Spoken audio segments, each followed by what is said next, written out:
Hey, what's going on, everybody? Hi, welcome to the Jeff Gerstmann Show. It's the final episode for 2022. It is December 27th, and here we are at the end of everything. I'm your host, Jeff Gerstmann. I'm being joined live by, well, this is a handful of y'all in chat, hanging out, doing our thing, and yeah. There's not a lot going on this week because the rest of obviously the game industry takes this week off. And so usually, in terms of news and stuff like that, there's really not too much happening, which is kind of a nice little reprieve at the end of the year. I think everyone gets to just like go, okay, all right, whew, okay. All right, now let's get back in the meat grinder. And then they go back to work and start making games all over again and all that. So, yes, happy holidays to everyone. Happy New Year, I guess, depending on when you're listening to this. We could say Happy New Year on the 27th, right? Doesn't have to be New Year's Eve. It doesn't have to. I mean, this is still imminent enough. This is still right on the edge of acceptability. We still have our Christmas tree up. We haven't taken it down yet, but hey, it's about to be 2023. And with that comes a bundle of games, hopefully. I mean, we always go into these, late December, early January. I think the tendency is to be like, let's look ahead for the most anticipated video games of the year. It's pretty common. So I'm going to pull up a list of games that are scheduled to come out next year, and we'll look at those. We'll talk about some of those. And see if anything jumps out as being something that we are extremely excited about, or if it's like, okay, okay, yeah. The early part of next year is pretty stacked up right now in a way that says a lot of these games are going to get pushed out of March. They all want to ship in March. They all want to hit like whatever fiscal year, whatever, but some of them are just not going to make it. Straight up.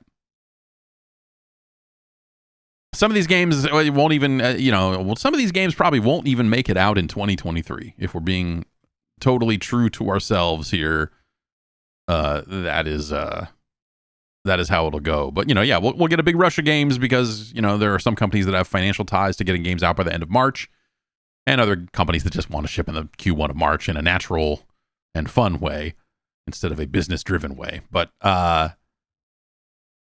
then April rolls around. It's like we get that end of March rush as everyone goes, oh God, we've got to get these games out the door. And then April hits and it's like, okay, now what?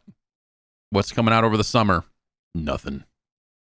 I don't remember being as bad this summer as it was, but I think that a lot of it's very different now because like a lot of what I'm talking about is stuff that happens in the quote unquote like big video game industry, whether you want to call it AAA or whatever, but the kind of established traditional publisher system, public companies, whatever, those are the companies that are really still operating on that cycle. But now there are so many games coming out all the time, independent developers that are just like, my game's done, so I put it out. Or my game's done, and so I sat on it for a couple of weeks and then, shipped it in June. I put it out the week of E3. Why is no one talking about my game? All those sorts of things are just still happening. And so it's great because, we don't have that lull that we used to have. There's maybe a lull in terms of big mainstream games. But I think that's been, the last few years, that's just been weird anyway. So I don't know. We'll see what next year holds, I guess. That's a really empty way but we'll see what next year holds. Anyway, around these parts in this year, I don't know. The dishwasher broke. We had to have a guy. The dishwasher broke on Christmas. We've got a real track record here, I think, of appliances breaking on holidays, on or around holidays, to make it harder to get it repaired. So the dishwasher, I pulled everything out and looked under it. I found a bunch of broken glass, and I was like, well, maybe no, that wasn't it. And so it was beyond me. So we had a guy come out yesterday. That's, you know, the thing about having two kids in the house, especially one that is a very fussy eater. She is better than she was not that long ago, but there's, you know, yesterday actually was a pretty bad day for my wife. Made like 3 different things, I ate well. Me and my son, who was getting better at eating solid foods all the time, enjoyed a bunch of macaroni and cheese, but my daughter was like not having it. Yeah, a lot of dinosaur shaped chicken nuggets around these parts with like a specific brand of barbecue sauce. It's, yeah, she's particular, and I fear that sometimes that I've cursed her with that genetically. But we're trying to be better about it. But anyway, well, the dishes pile up is my point. So a dishwasher becomes pretty vital if you want to stay ahead of the curve on all that stuff. So we had a guy come out, and I'm glad we did, because it was one of those things that was beyond me. There's always a part of me that's just like, I bet I could watch some YouTube videos and figure out what the 3 things I need to check here that are preventing this thing from doing a thing. But it was beyond me. There's a pump. There's like the pump that fills up the dishwasher full of water, and the one that drains it, and the one that fills it was not moving.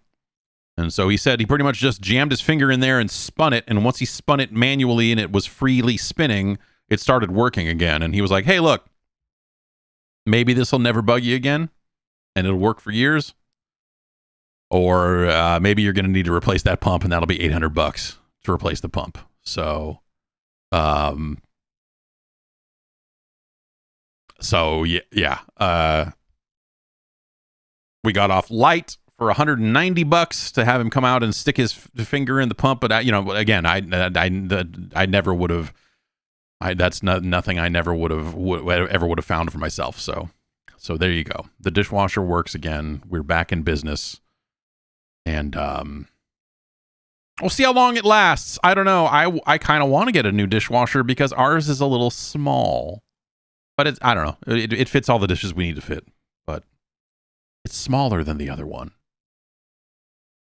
It's smaller than the Bosch we used to have at the other house. I bought a Bosch, and it was expensive, but then it broke immediately. And I don't know. That Bosch had an error message for years, even though it worked fine. And yeah, I don't know. The parts on that thing were always super expensive because it's a weird German machine. The same reason that I probably will not buy a German car ended up biting me on the German dishwasher. So, Vogtuj in the chat says E22 is my Bosch error. That might have been. I don't remember which one mine was. Mine was I think mine was, hey, the water is too fucking hot, because we had our water heater turned all the way up because, yeah, I want the water to be too fucking hot. Scald my flesh off in the shower.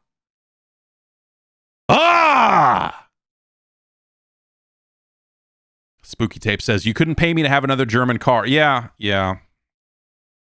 That's the thing of having parents in the auto repair business, is that a lot of my advice comes in the form of, don't ever fucking buy a fucking BMW, or like, because they are repairing them and all that stuff, or like, so they see them when they come in.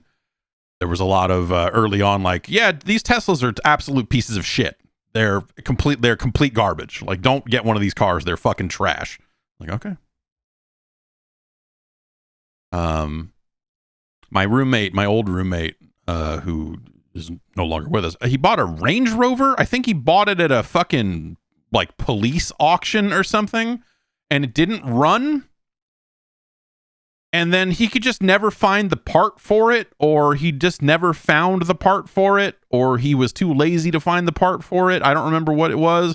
So it sat in my driveway and didn't move for like fucking 2 years or more. And then when he moved, he basically disappeared. He didn't so much move out as he did vanish and say, I live in Reno now. I'll still pay you rent on account of all my things are in that room and the door is locked. I was like, okay. I never did see that money from him. It's okay. He had things going on in his life. But yeah, that fucking Range Rover sat there for a very long time. Anyway, cars are a hassle. If we're ever going to travel with these children, we need to probably get a minivan. That's when I think about the list for next year. Can I find an inexpensive minivan and trade our existing shitty SUV that is too small to fit anything? And get something else. A friend of mine recommended a Honda Odyssey as a minivan. I guess he's got one of those. And yeah, I don't know. Maybe end up with one of those at some point next year, and then maybe get rid of my wife's car and then get something electric for just like a little tool around town kind of vehicle. Anyway, that's my next year plan. My next year plan is to go solar here in the house. If I can swing it, I just got to make a call, get some estimates and all that sort of stuff. I've been talking about it for a while. But I want to get that done before summer comes back around, because with how hot it gets, solar with batteries for sure. With how hot it gets around here, the air conditioning runs, and as a result, the AC is expensive to run. And so, and all of these computers and, like working out of the house and doing all that stuff, there's definitely just a lot of the power bill is crazy. So, I feel like if I can get solar, get a battery, there's always there are always threats of emergency power shutoffs around here and all that. So I kind of want to just get that and be all right with it. We're good. We're getting, yes. Yes to the Odyssey. Okay, great. If video game developers approve of the Odyssey, drove to LA to Florida the second time this year. 4 kids, 2 dogs, 2 adults. Roof TV with HDMI for iPad full of shows helps too. Yeah. Huh. I'll have to look into that. But yeah, that's where we're leaning. If you actually have that Odyssey, I might have to come. We should hang out anyway. Sorry. I'm bad at doing anything with anyone. I hide in this house all the time. I made a run to the 7-Eleven before the show and acquired some energy drinks that I don't think I've had before. And people have been asking about this Celsius. People, have you tried Celsius yet? So I grabbed one of those. I grabbed 2 of those, actually. There's more in the fridge. So, probably more to come tomorrow, I guess. But I got the Celsius Tropical Vibe, which is it says here, Sparkling Starfruit Pineapple Edition. How does it work? Celsius's proprietary Meta Plus formula, including green tea with EGCG.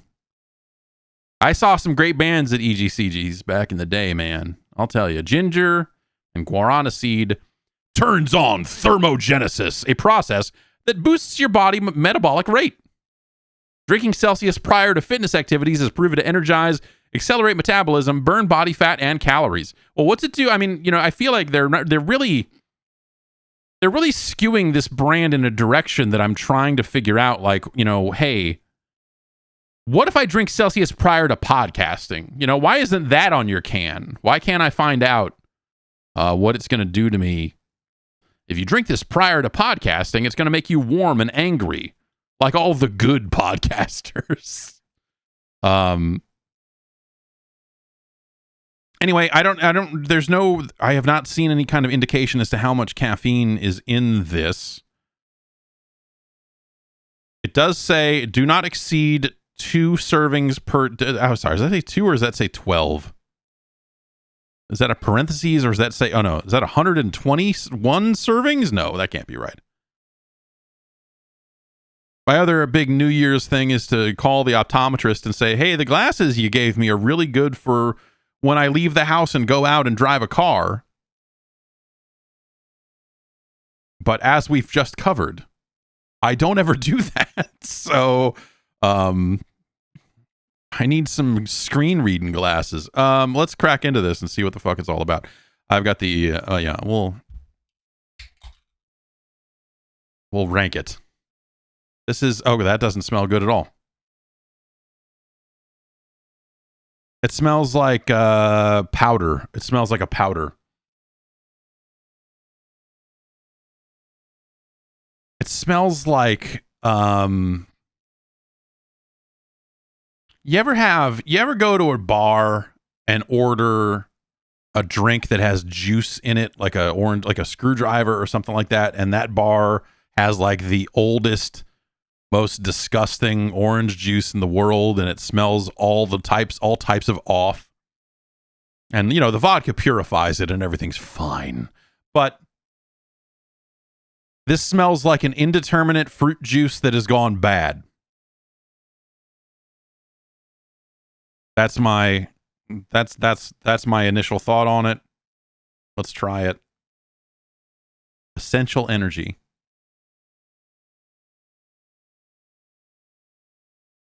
Yeah, generic fruit flavor, you know, it's giving me more, I guess, of a star fruit flavor than like the pineapple's really not coming through here.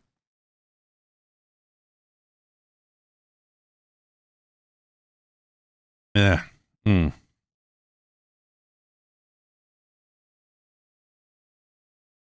Yeah, this is not great.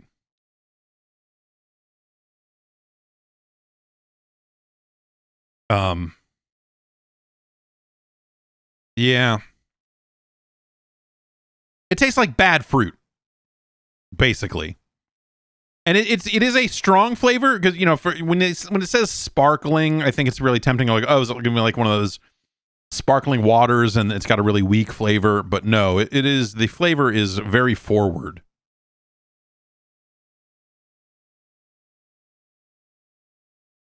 Yeah, man. Fahrenheit, undefeated.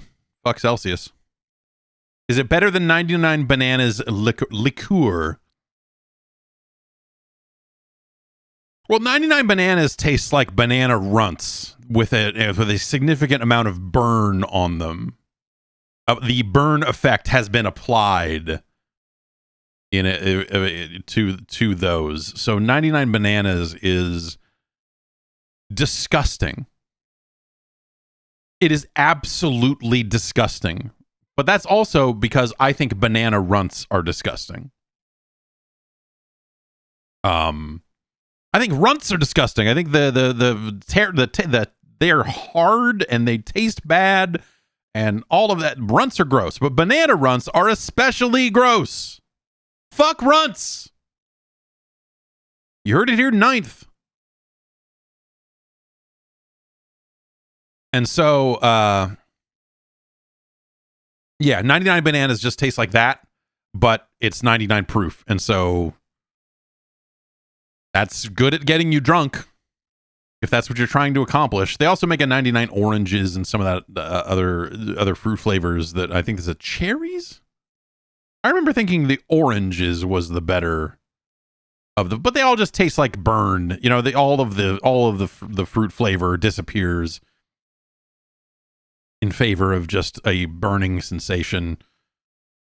You know, mix it with some Dr. McGillicuddy's. Something nice for you. Yeah, this is not great. I don't know what to expect from the energy end of it because it is all pure and all that bullshit. Like I want rude chemicals. I want a man in a lab with a really long fingernail, with one really long fingernail, making my energy drinks. I'm drinking it backwards.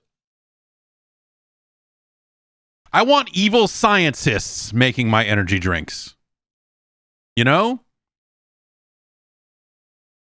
The rudest of chemicals. Yes, put the Bang CEO in a fucking lab coat God, no. That guy. Man. The tea flavor is actually coming through a little bit more as we get through it. That this has a real kind of green tea vibe that I'm kind of not down with. Like it's not the worst, but it's I don't much care for this. We're gonna put this on the list. This will be the 50th entry on the list. Oh, that's maybe a little bigger than Notepad needs to be. Hello, there I am. Peekaboo. Whoa. Oh. Ah. Oh.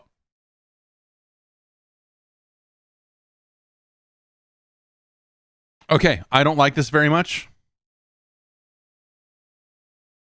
I'm going to say it's worse than G Fuel PewDiePie, a drink that I decided to buy another one of a while back. So I went back for seconds on that one. It's worse than Zoa Fruit Punch.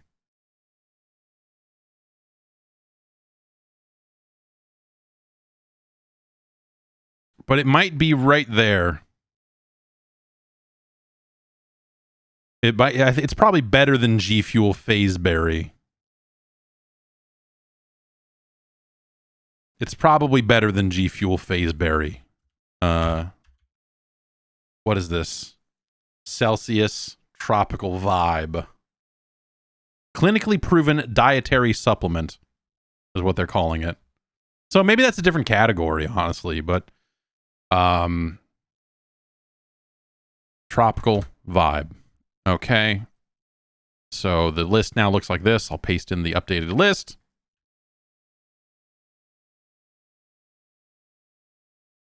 It's our new number 44. It's not very good.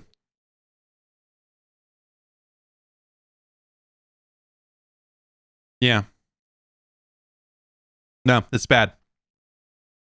If you missed it over the weekend, I drank a sugar-free Red Bull. People have been asking about that, but I drank that on TikTok because, sometimes I'm not streaming and I need to drink an energy drink. And so I'm trying to document it for you as best I can, but sometimes they end up in weird places. Where did that end up? That is on the list somewhere now. Yeah, that's number 13. I don't think sugar-free Red Bull is very good when compared to regular Red Bull, but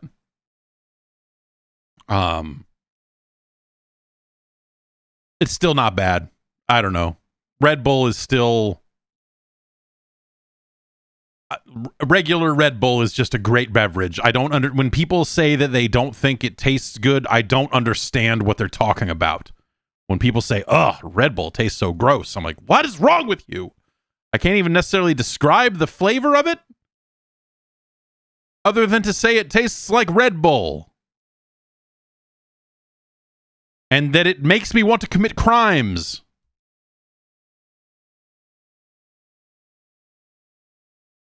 All right, well, that drink sucks. I'm very unhappy with the Celsius. Maybe it should be lower. No. Because it's like it sucks in a very benign way. Like the lower we get on this list, we get into like active suck territory. Oh, are you not seeing? Okay, sorry. Okay, if I shrink that, there we go. You can see the bottom of the list here. I mean, when we get down to the Rockstar X-Durance Marshmallow and Banks Star Blast and Tetris Blast, of course, is like a. If Red Bull makes you want to commit crimes, G Fuel Tetris Blast is a crime being committed onto you. It is a liquid mugging when you drink a Tetris Blast. It's a bad beverage. If Larry King were still here, it's a bad beverage. Do I have a Where's our Larry King noises? Sorry. Bad bingo. Yeah. Exactly. We need to put that on a soundboard.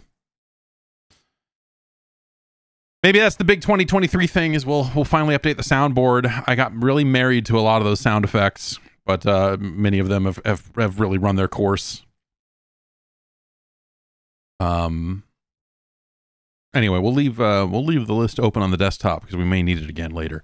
Yeah, so what's been going on around here? It's the Christmas. I bought my daughter a loud. We got her a loud toy. We did it to ourselves this year. Usually it's relatives that are like, we bought a drum, and I haven't really minded any of the toys that we've gotten, any of the noisy toys we've gotten for the kids. People are like, oh, you're gonna hate this one, it makes all this noise. I'm like, I've been really fine with it. But we got a Peppa Pig airplane because my daughter is interested in airplanes and interested in Peppa Pig. And so it's an airplane with a handle on it, and when you turn it on, it knows, like, it's got a sensor on it that it knows when you land it, and then when you pick it up, it'll make noises like an airplane. And so when you turn it, it'll be like, let's go to the right, banking left, let's go up, you know, like all that, while it's also making airplane noises. But it'll cut itself off if you are, say, 3 years old and swinging it around a bit. Let's go left, let's go right, let's go left, let's go right. And that's a bit much. That's a bit much. But it's a neat toy. I don't know. I don't think she fully understands that it is acting to the way she tilts it quite yet. But yeah. It's pretty cool. Honestly, it's a pretty neat little thing. Why don't we say we talk about, I don't know, how about some video games? I'll play the news music here. I'll play the break music. We never use the break music. And I'll probably take this off the board just because we never use it. But, you know, hey. I'll cut this off so it's not a full-on music bed. Or I'll turn it way down. How about that? Because I know some folks listen on headphones or whatever, like, I can't hear you talking over the sick cutting and scratching.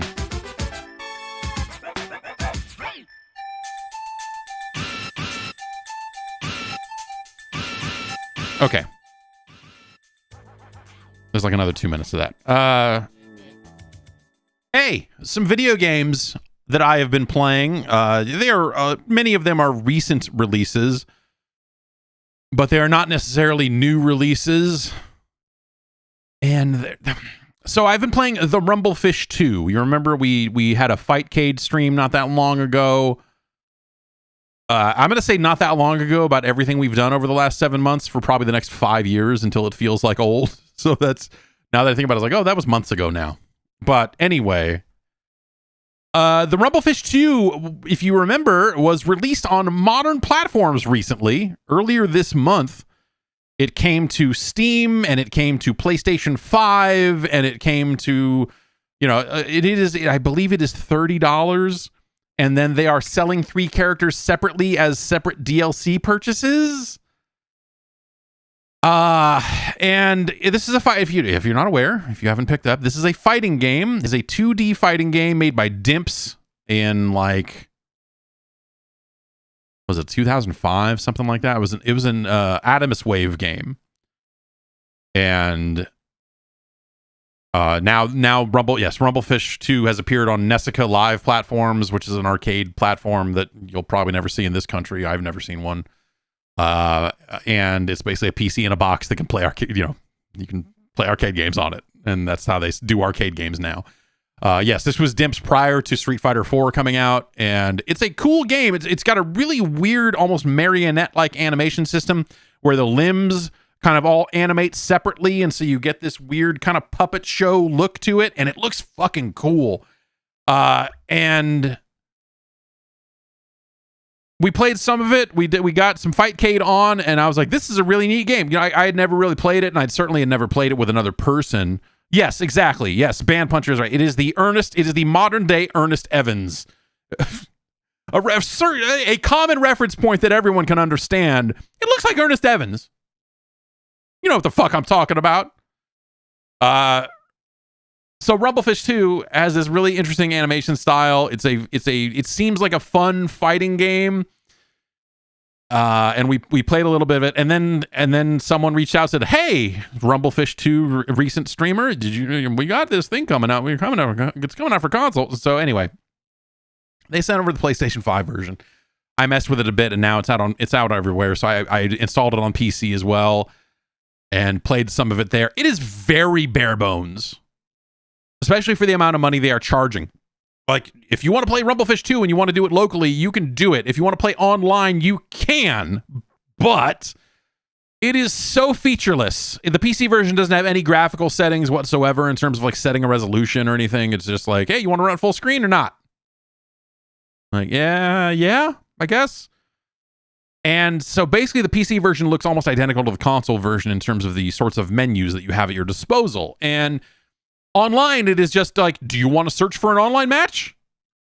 Like, yeah, okay, cool. We'll look for somebody. Not like, hey, do you want to play with friends in a lobby? Hey, do you want to, be able to see some of your frame delay? Because we've got some rollback in here, but it's not enough detail. Also, yes, it's widescreen now, which is a weird effect. And after every match online, it throws you right back to the menu, regardless. Like, there's no like rematch or quit or anything like that. So it is like they took an arcade game and hacked in some netcode and the survival mode and some other very, very basic stuff and threw it out there. They put a command list in it and said, "Here you go." And it's a shame. The thing I will say, though, is like it has led to a lot of negative reviews. Like half the reviews on Steam are negative. It is. I believe it is overall negative. There's some positive reviews, but it's a lot of people going like, "Man, fuck this." And there are some responses from the developers saying like, "Yeah, we're gonna put lobbies and yes, we're gonna patch some stuff in, yeah." And so ideally it will get to a better place, but right now it's really hard to recommend because as much as I think that Rumblefish 2 is a neat fighting game, it is maybe not $30 worth of neat. I'm going to double check now to make sure that is indeed the price. Yes, they want $29.99 for the Rumblefish 2, and then if you want the 3 additional characters, Greed, Hazama, and Beatrice, they are $4 each. No bundle. No, like, hey, you bought the game early and you get the characters. Like, if you want all of the characters in this game, there's another $12 on top, but that's 40. That is $42. 42 long, as Andrew Dice Clay might have said in a racist tirade.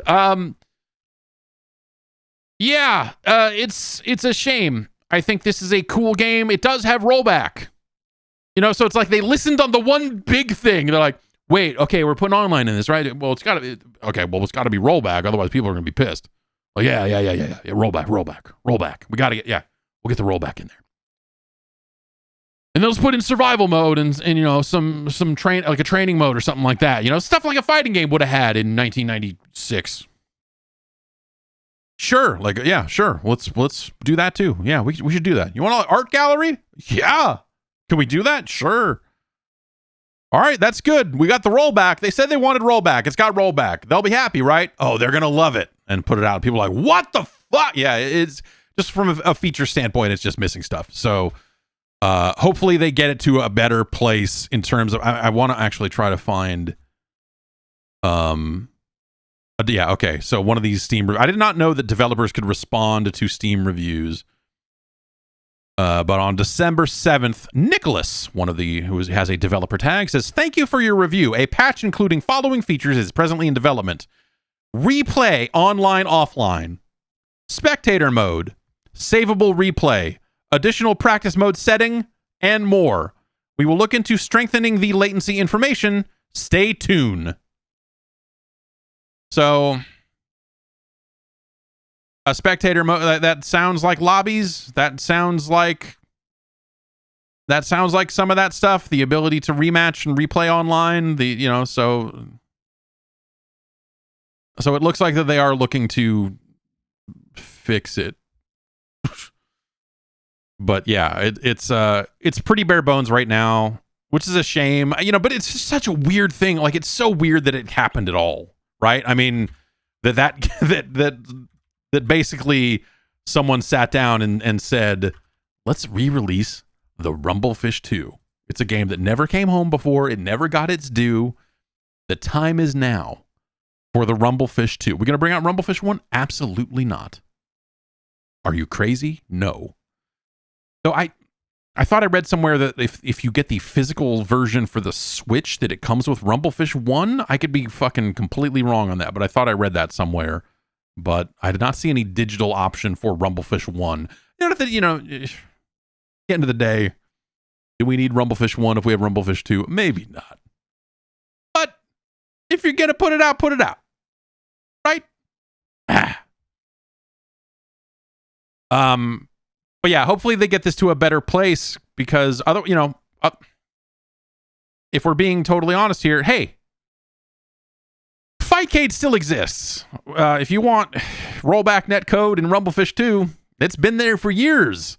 So they're kind of competing against that when they put this out, especially at this price point. It's real crazy. It's a real yeah, that's obviously a very sticky situation, but it is the reality of it that there are a lot of people that have been using alternate means to play Rumblefish 2 online for a long time. And so if you're going to come out with something that you are selling, especially for this kind of money, if you are going to go and charge $30, $42 if you want it all for this game, it is going to need to replace that. People are going to be like, oh, well, I'm never playing this on Fightcade ever again, because now there's this great other version and we can play this and it's got all these other options and all the things we can do and see so much more easily here to make this a reality, and so if they're not going to beat that, then it either needs to be a hyper budget release that they're like, oh, hey, well, what, I don't. No, I was about to say, like, well, whatever. Most of the people that are buying video games on consoles probably don't know that any of this other stuff exists. But the people that are so far down the rabbit hole that they know what a Rumblefish 2 even is, they have probably done the fucking legwork to be like, well, I can just fucking play it over here. So, I don't know. It's, we'll see where they end up with it. It seems like maybe they need to, obviously they need to patch in the stuff they need to patch in. Someone in chat mentioned that it being 16:9, whereas the original game was 4:3, actually impacts wall bounce combos and other like gameplay stuff, which seems like that would be a real problem. I don't know if that's a problem with like the Nessica arcade release, if that one was also widescreen and broken there or not, but maybe that, I don't know. So maybe they need to put in a 4:3 mode or something. The Nesca version's 4:3 I am seeing in chat. So, yeah, so they took that's really strange. It's really strange for them to go like, hey, we're going to make this 16:9, even though it has very specific kind of corner wall bounce sort of stuff in it that is going to change the way that game plays. That's a poor decision. It's like, how did this happen? How does I'm sorry to spend a fucking hour and a half talking about the Rumblefish 2, but you would assume that would happen out of a labor of love, right? That would be like, man, we just fucking love the Rumblefish and no one got to play it. So we found we've contacted we found a way to bring it back, and we're going to bring out this. So like, you would think that like the people involved in doing all of that would be like knowledgeable about the game in a way that they would be like, yeah, this is going to break it if we do this. We don't want to change the aspect ratio of the screen because that will change the gameplay, like all of that. But yeah, I don't know. How do these decisions get made? That's a really strange one. Yeah, that's right. Breakers. There's a Breakers collection with Breakers and Breakers Revenge coming pretty soon. I believe I'm going to get my hands on that relatively soonish, but I don't think I can do anything with it until closer to its actual release on the 12th. But we will see. We will see when that comes in. What else? Hey, in terms of other single screen games, Hyper Gunsport is out. This is from Necrosoft Games. Man, the long and crazy road for Gunsport to finally see a release on a platform that people have has really it's taken a while, huh? But here we are, Gunsport. It's volleyball with guns. It's ideally played 2v2. This is I remember back in the old days, we had Brandon come in with a build of it. Back when Iron Galaxy was going to publish this game at one point. Back when Iron Galaxy thought that indie esports games were going to be the future. Riding off the heels of the extreme success of Dive Kick. Anyway, Gunsport is volleyball with guns. It's so fucking cool. And it does, as far as I can tell, I played a little bit of it yesterday. As far as I can tell, it does not have online. This game was originally caught up in the Stadia stuff, where like it was a Stadia release, and then now Stadia is not going to exist anymore, and so it is, Hyper Gunsport has come to Steam, and so it is a 2v2 volleyball game with guns. One player, the backline player, doesn't move but has more shots than the frontline player, which can jump and move, if that makes any sense. And so you have kind of a player in the back that is acting as almost like a goalie, and so the whole back wall is goals, kind of like windjammers, and different points for how low you go on it. And I believe you can do the remote play, the Steam remote play stuff. So there is, you do have an online option for playing Gunsport, but it is through a stream and not like actual netcode and all that sort of stuff, as far as I can tell. So the front player, like basically you use the right stick to kind of aim, or you use a stick to aim your shots. And so as the forward player, you can jump up and then shoot the ball down, kind of. So you can kind of use it to effectively spike the ball. And I remember it being really methodical.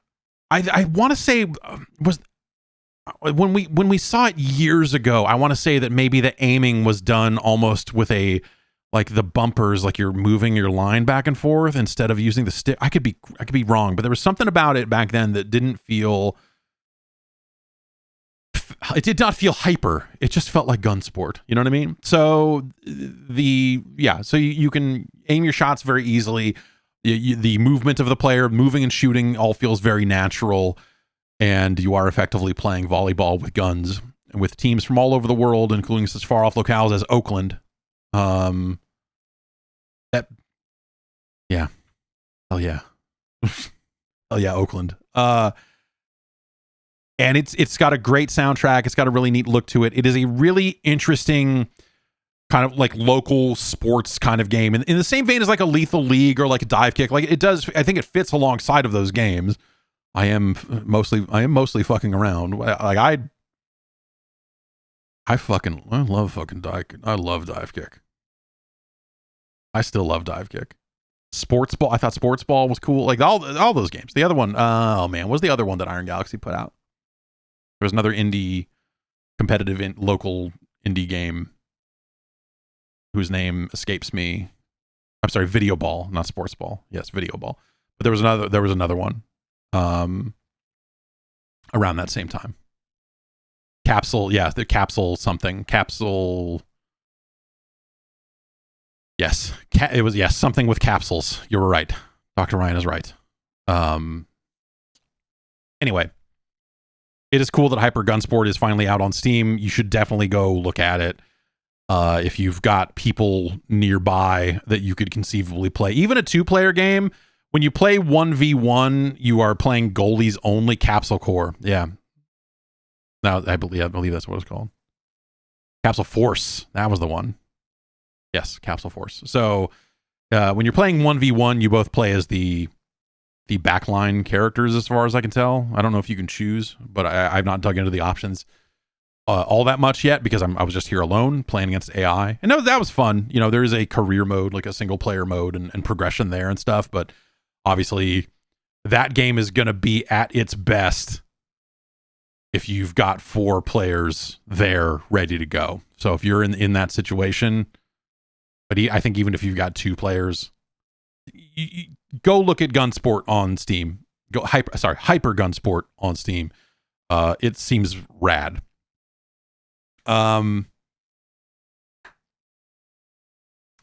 People ask me a lot about idle games, and I don't talk about them all that much because honestly, there's just not that much to say about most of them. I have been playing Farmer Against Potatoes Idle lately, which is on Steam, and I don't think it's great. On screen is a farmer who you arm with weapons, and then potatoes run at the farmer, and then the farmer kills the potatoes, and then you get currency that you spend in 9 different ways. And before too long, you're like, oh, now all these worms I'm earning, I'm turning them into cows, and then the cows generate milk, and then I can spend the milk here to upgrade these numbers here. And I love to cheat in idle games. There, I said it. No, I think when I look at a lot of these games,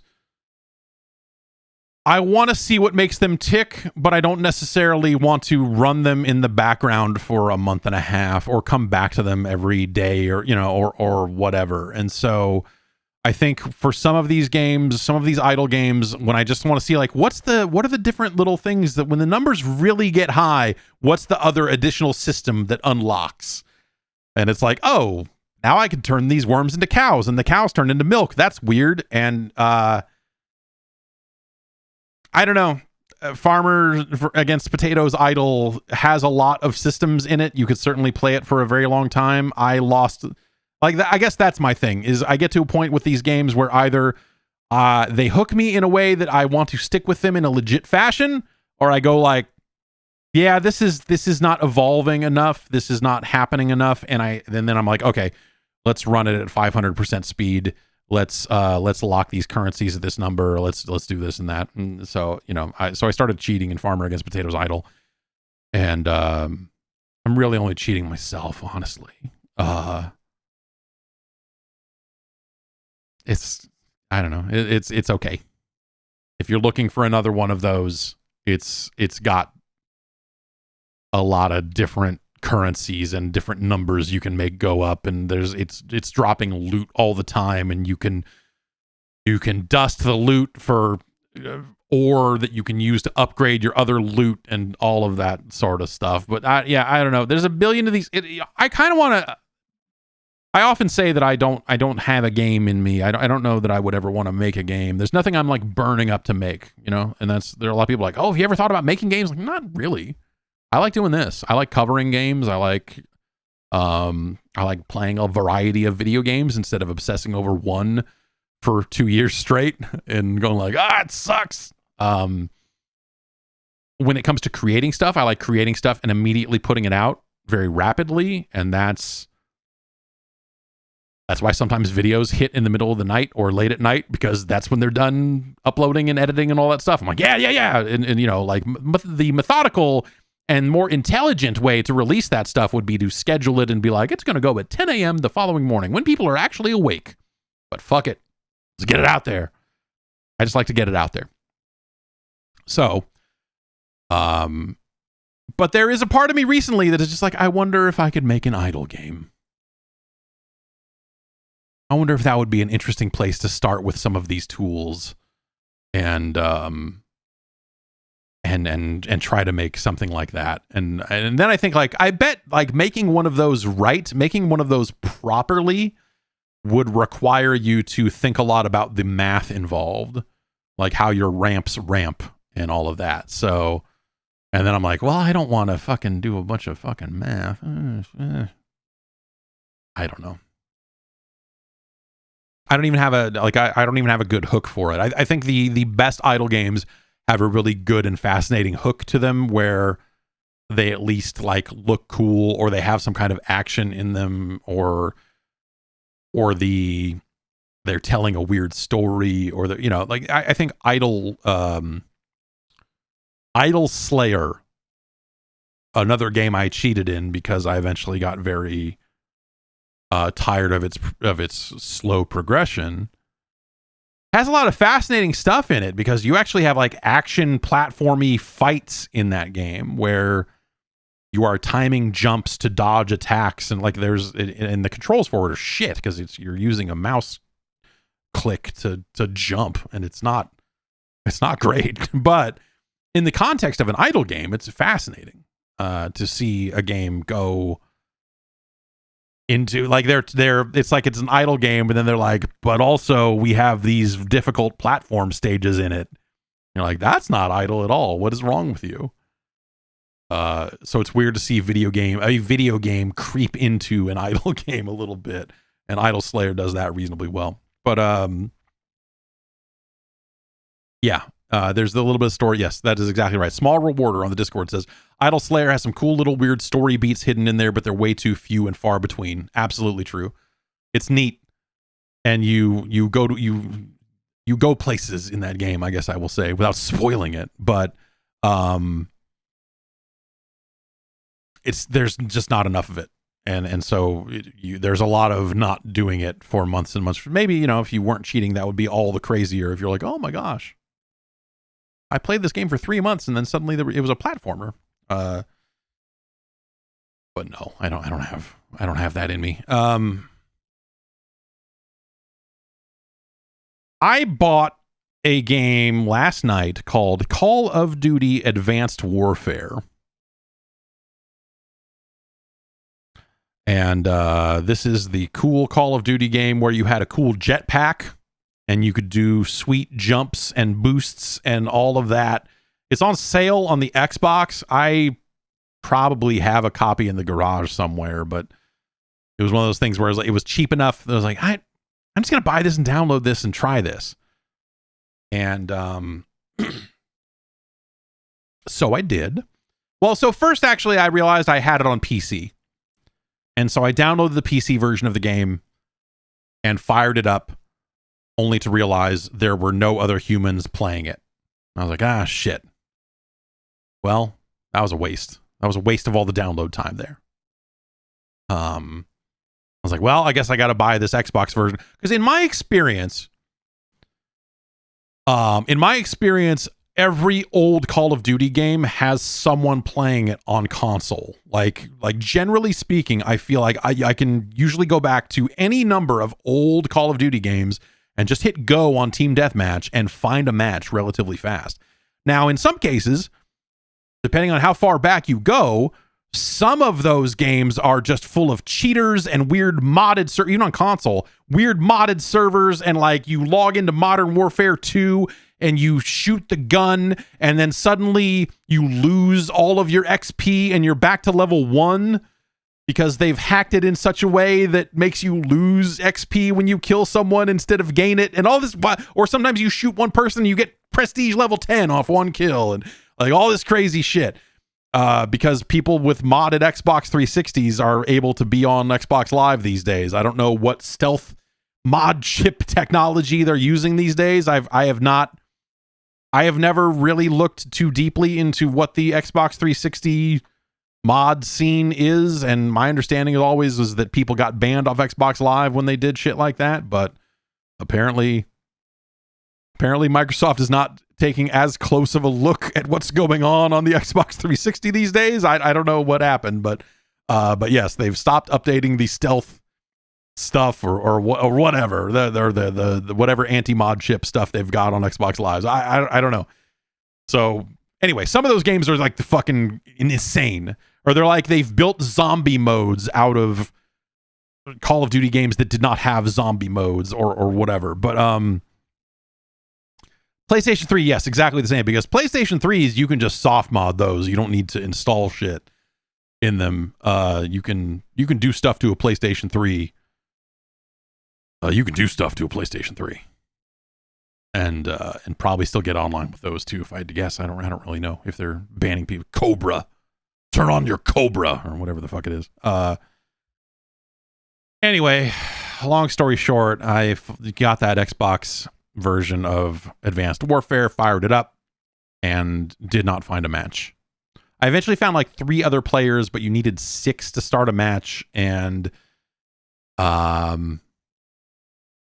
so yeah, I could not get into a game. I'll probably try that again. So that led me back to, I didn't want to do this. This seems unsafe. This seems like something that I was like, there's some stuff that I don't like running on my PC because it just seems like malware.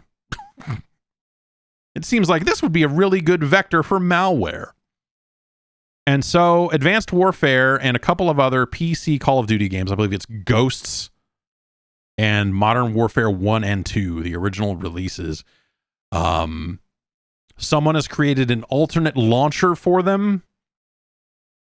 And so I downloaded that launcher, and then all you need is to install the game from Steam and then run the launcher. On their website, they're like, "Hey man, do you want to play this game?" And I'm like, "Yes, I do." I'm like, "Cool, click here to download this torrent.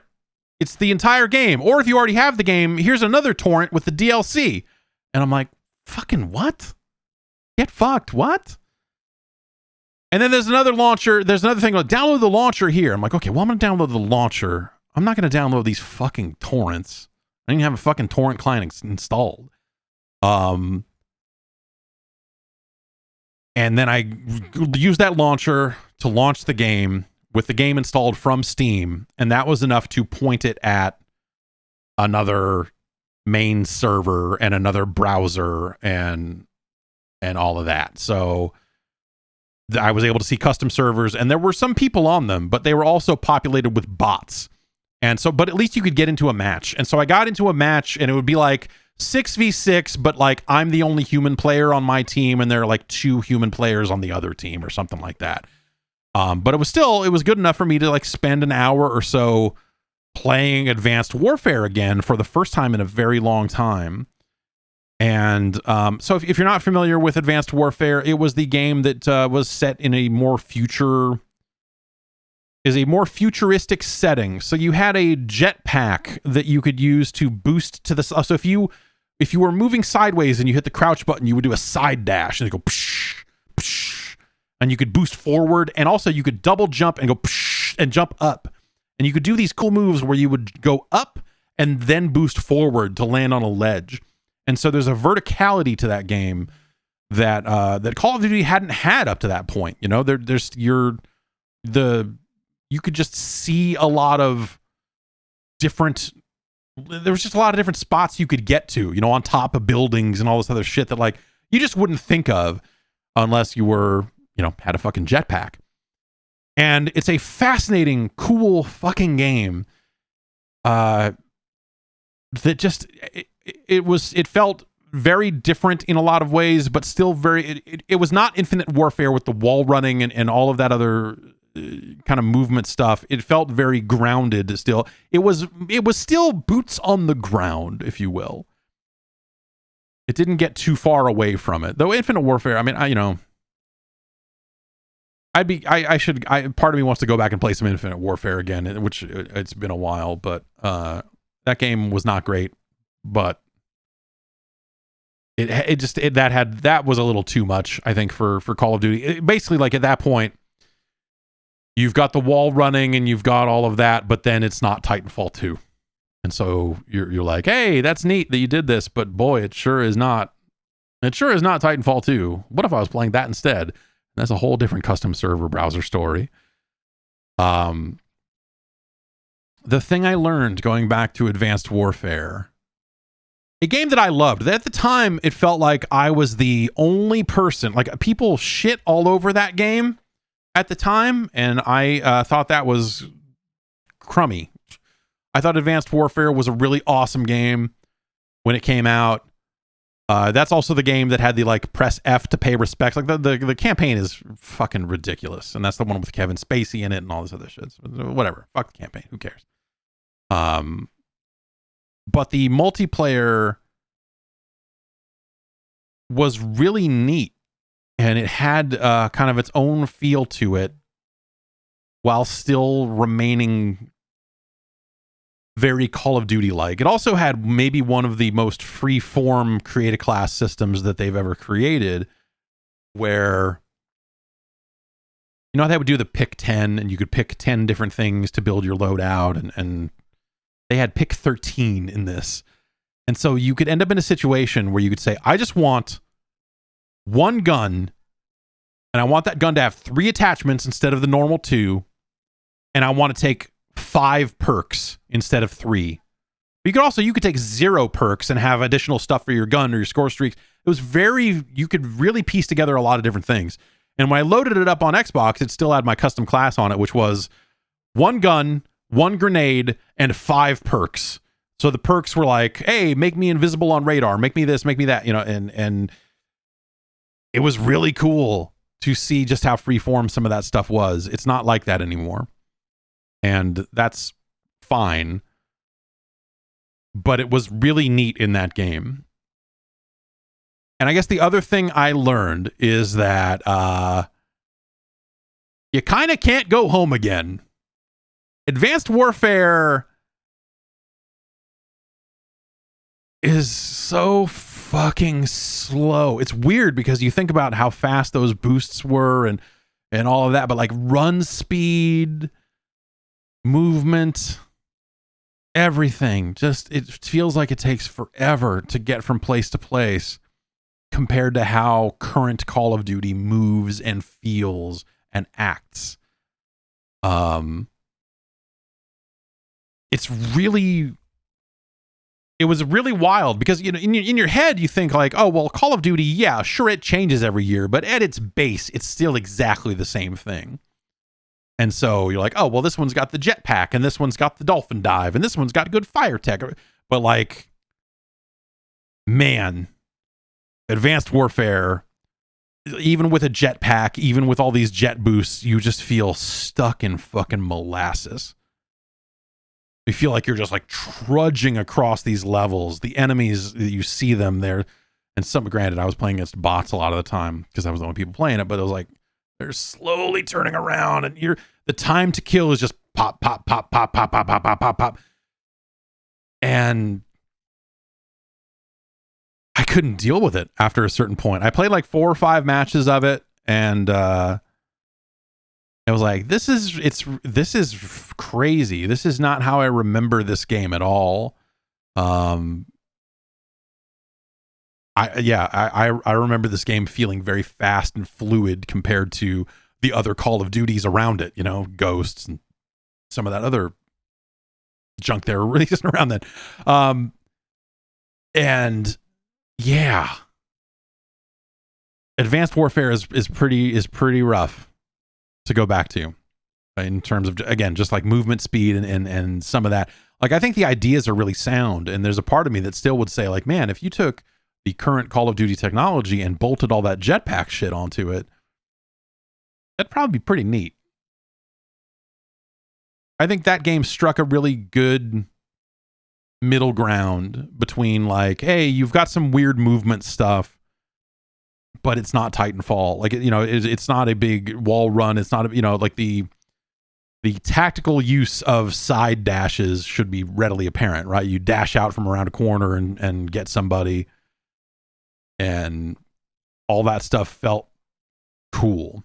So yeah, I don't know. Yeah, it was a little bit of a bummer going back to it, but it was also fascinating just going back and going like, oh man, yeah, this game in my head, this game is so fast and frantic and it's just another Call of Duty game in terms of like how all that stuff feels. And you're like, oh well, wait a minute, huh?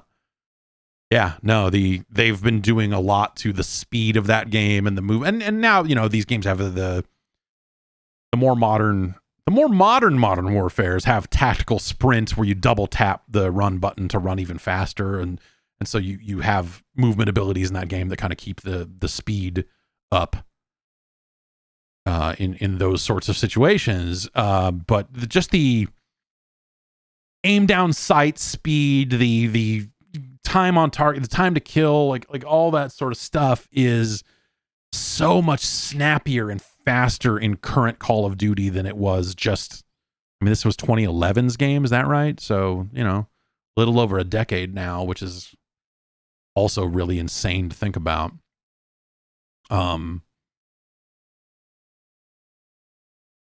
But yeah, modern Call of Duty just feels so much faster than a lot of those games. And so, yeah, I kind of want to go back and look at some of the other old Call of Duty games over time. Like that, you know, like what would be, I kind of want to look at Ghosts. I kind of want to look at Infinite Warfare. Like the ones that were like, I remember being pretty bad when they came out. Ghosts, I remember being really disappointed with across the board. With the campaign I thought was really corny story-wise, and it was a game that didn't have UAVs, you know, like they went with the like portable radar, throw down a radar thing as your kind of UAV concept for that game. And I don't think that ever, I did not like that. I did not like that at all. But yeah, you know, the original, I know more people are playing.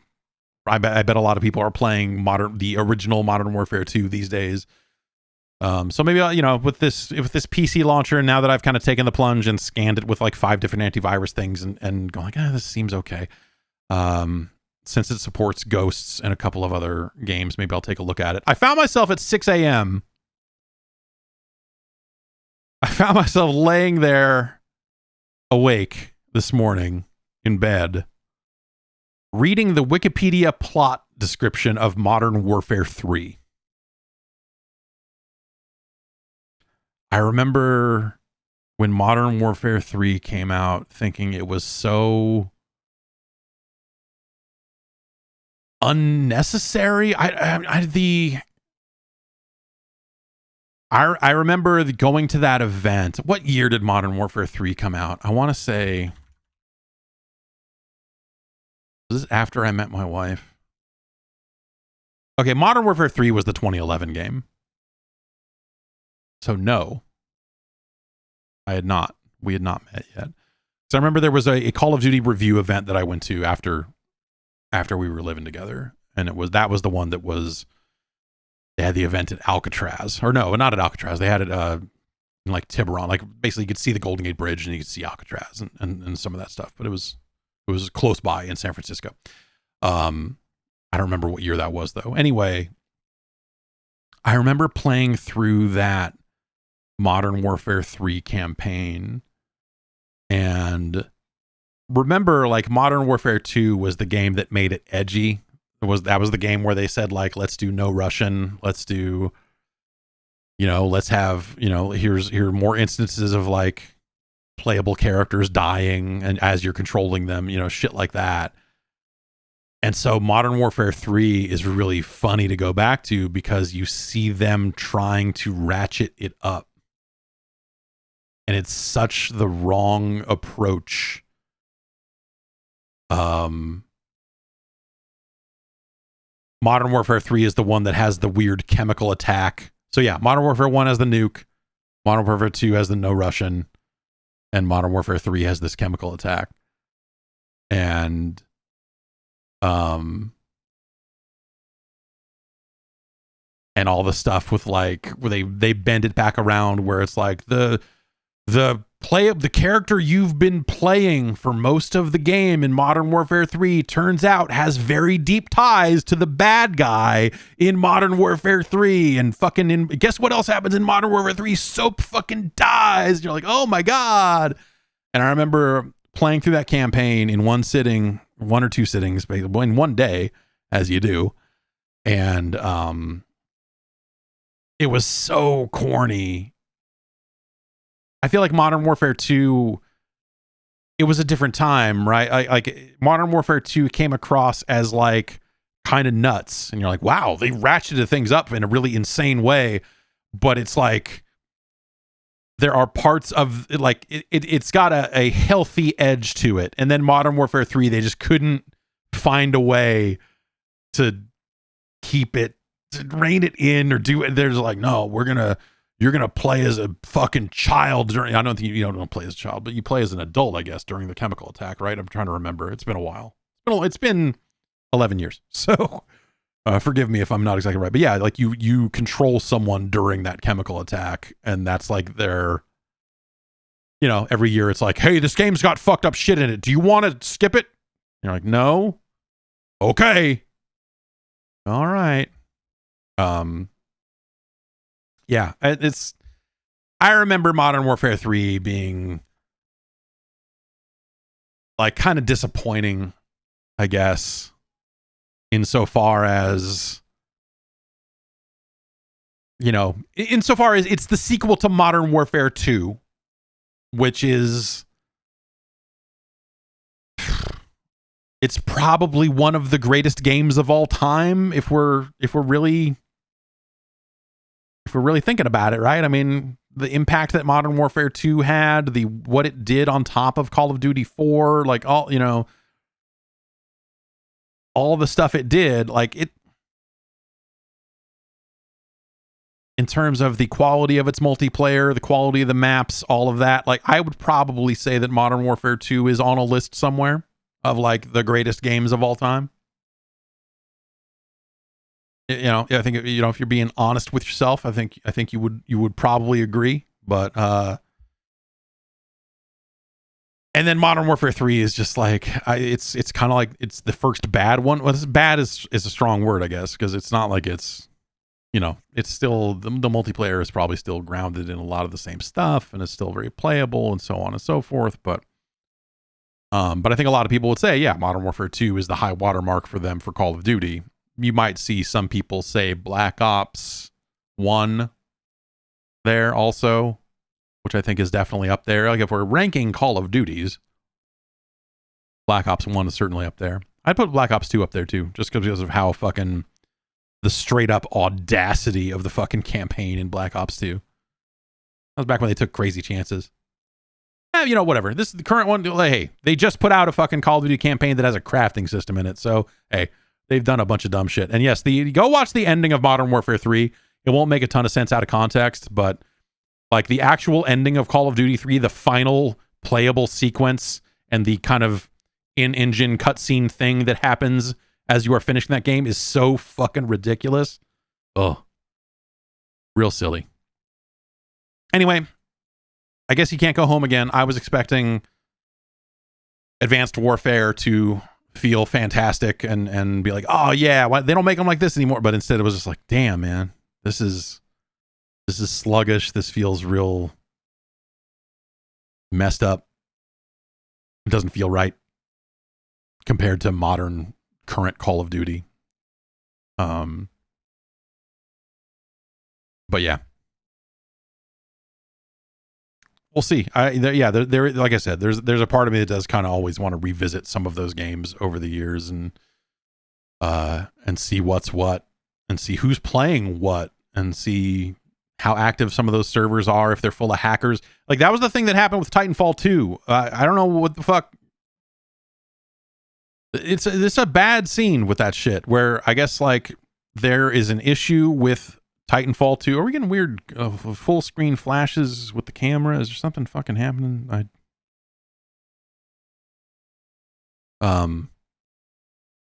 Maybe a loose cable somewhere. Okay. Weird.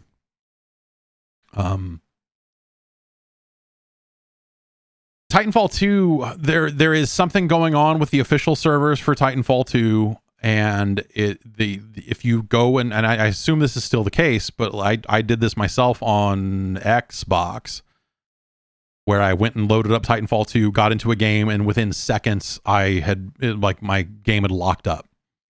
And so apparently that is something that people are deliberately doing to other players in the game. And so if you're trying to play Titanfall 2 on console, you basically are boned, or anywhere. I guess all of the official servers have this issue and it has not been corrected. It's a shame. EA, I feel like EA should be more responsible and they should fix this problem because of people that want to play that game on console. On PC, there's now an alternate option. There is, much like we were talking about the custom server stuff for these Call of Duty games, there is something called North Star available on PC, and it is a custom server framework for Titanfall 2. And it has really come a long way. I was trying that when it first came out. I'm trying to remember. It was like, was it a year ago now? I remember it came out at a time when I had some free time. And so I ended up spending quite a lot of time with it. But playing Titanfall 2 on PC is not fun if you like to play with a controller. And Titanfall is a controller game for me. It always will be. And so you are playing against people that are aiming a lot better than you are because they're playing with mouse and keyboard. And so it's one of those games that is not as much fun to play. So, so I still think there's extreme value in repairing the console versions of that game. But I don't think that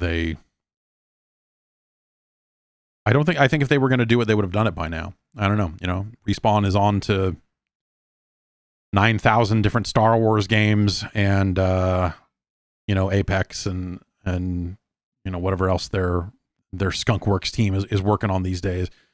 But yeah, it's unfortunate. It's at a point now where I don't know if they did, but well, it's a shame, man, because that campaign is still really good. It's the sort of thing that there needs to be. They should shut the servers down and then sell that game for $1 and say yeah, you can play the campaign, but multiplayer is done. If they're not going to fix it, then they need to just shut it down because it's sad to and also a very bad experience, a very alarming experience to go hey, how come my shit keeps locking up and everything. So that's a bummer. Titanfall 2, I will say with even more emphatically belongs on a list of the greatest games of all time. And that campaign, if you have not played the Titanfall 2 campaign, I would say it is still as worth playing now as it was then. As someone who has messed with it a little bit off and on lately, not a lot of games feel like that, and it looks great. It's an awesome video game, but the multiplayer is outstanding, and it's a shame that is something that is much more difficult to experience nowadays than it used to be. And if for no other reason than that, they need to make another Titanfall. Look, Battlefield is in the shitter. Can you drag it out? Of course you can. It's still Battlefield. But what if you took some time off from Battlefield and let it fucking simmer? Just hey, we're gonna if we really want to save Battlefield here at EA, what we're gonna do is we're gonna pull back a little bit. We've got our free to play, the mobile game or whatever, that's still gonna happen. The projects that are still in the works, we'll do it. But as far as full-fledged, big-ass Battlefield sequels, we're just gonna for a little bit on that. We're gonna give it some time, let people forget that the last couple of those have been fucked. And then we're just gonna put out a game and call it Battlefield, and we're gonna fucking try it all over again. We'll put that out in 2025. How about that? And in the meantime, we've got room. EA is open for business for competitive shooters. And then put out a fucking Titanfall 3. God damn it. Put out Titanfall 3 and market it. How about? It's a novel fucking idea. Don't put it out as a fucking counterpoint. Don't put it out as a chess piece in your fight against Call of Duty. Don't put it out to be we're going to put this out. Don't put it out the same way you put out those fucking Medal of Honor games. And just be we're just trying to carve into someone else's market share here and fuck them up. And hopefully people will buy Battlefield or, whatever. Man. What a sad state of affairs. Yeah. Yeah, there you go. Bad Company 2 is on Xbox Game Pass right now. Just put that. Just say hey, you want to play Battlefield? We got Bad Company 2. Clean up one of the older Battlefields a little bit if it needs some help with matchmaking or whatever. And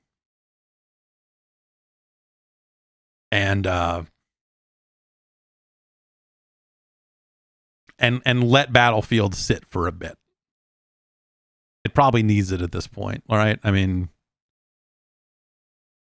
yeah, like, yeah, the classes are being added soon. Imagine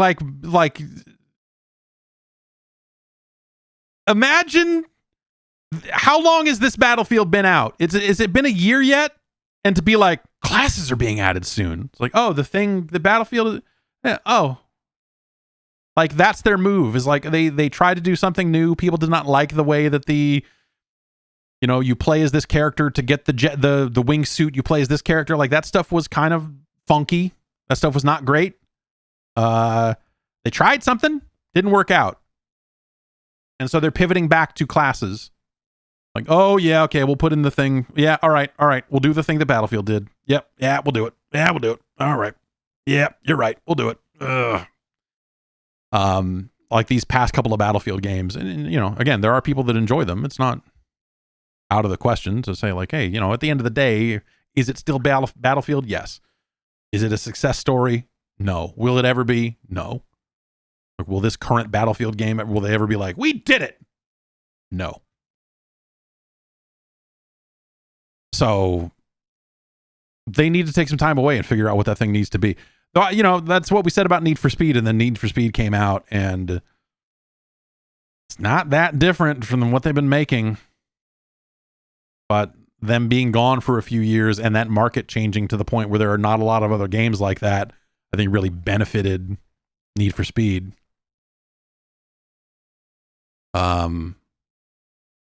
Maybe Battlefield would benefit from some time away as well, some more time away, because it's not like they've shipped those annually. But I don't know. That seems like a very hard problem to solve. I don't know what I would do if I were in charge of the Battlefield franchise. If I were a Vince Zampella, I'm not sure what I would do in that case, because it feels like they have tried the like back to basics approach for Battlefield and had it not work. And so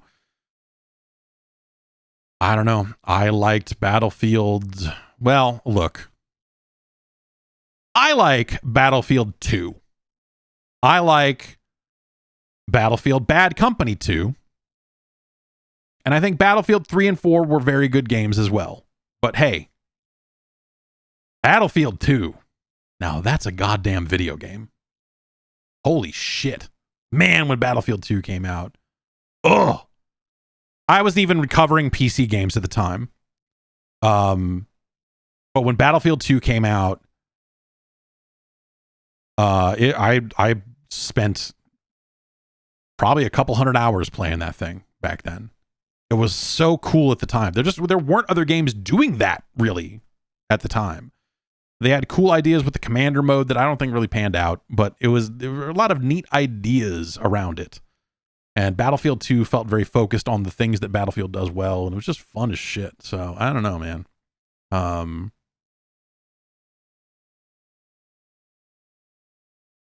Yeah. I don't know what you do. I think you take some time away and really think, but you take some time away and you need to think about like what you're doing with Battlefield. And that's the big question mark, right? Is what are you doing with Battlefield? Are you saying, hey, we've got the 32 on 32 action that players love, or 64 on 64, or whatever you end up doing? But if it's still that, is that what modern players want out of a shooter? Or because if you think about it, a lot of the the smaller experience got taken by Call of Duty and games of that nature. The kind of smaller first-person shooter kind of competitive thing got taken there. If you want to go bigger than Battlefield, then, you've got a variety of games there to go to, smaller studios making big games on PC. Or if you want a more hardcore experience, not that it's really comparable in terms of concept, but, obviously the Battle Royale stuff came along and really chewed up a lot of people's time. I think a lot of the larger audience for shooters in general, a lot of them get sucked up by the Fortnites and the Warzones of the world, the PUBGs. And so Is the reality of it that Battlefield is in a really weird middle space where it's not as big as the battle royales, but it's not as small as Call of Duty, and so like, is there enough of an audience for it anymore to truly compete on that big, huge world stage, to truly compete with Call of Duty? I mean, honestly, like which is always insane to say because they're two different types of shooters with, I think, two different audiences.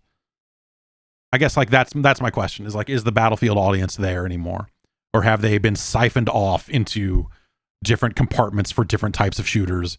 And they're like, oh yeah, Battlefield came out, I remember I used to play those, maybe I'll give it a look. And then they kind of go back to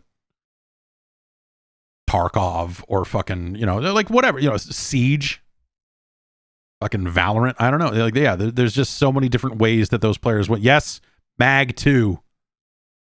Mag 2's time is now. Sony, obviously, they're out there complaining nonstop about Microsoft trying to acquire Call of Duty.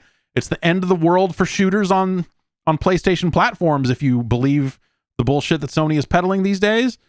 But they're sitting there on the Mag IP. They're sitting on the solution. Yeah, bring back Warhawk. They're sitting on multiple solutions for different types of competitive shooters. They could bring back Killzone. They could bring back Mag. They could bring back Warhawk. They got Bungie, who knows a thing or two about making a competitive shooter for consoles. Mag was a good idea. That SOCOM, sure. I don't think SOCOM. We've talked about at length why I don't think a SOCOM reboot makes a lot of sense these days. But man, Sony's got a murderer's row of IP of games involving people shooting each other online that they refuse to tap into. Like that story, man. Like it was last week when they were like, when Guerrilla came out and said, "Yeah, we're hiring up for a multiplayer game set in the Horizon universe." And I shouldn't be this naive, but I was hurt. I was like, oh man, fuck. Because I think there was some stupid thing in the back of my brain that was like, one of these days, man, they're going to finish the Horizon story. They're going to make a third one of those. They're going to make their fucking VR game. And then it's Killzone time. And let's get back to Killzone. Let's get back to the Hellgast. And so the story, the hiring, they're hiring for positions, like the idea that they're going around and now hiring up for a, like, hey, what if you could co-op, you play in co-op to take these big robot dinosaurs down? Like, yeah, okay, I guess you could do that.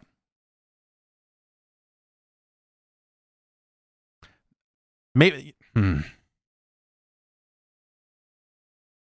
What if they made another Killzone? This is a good question from Battlefield Rabbit.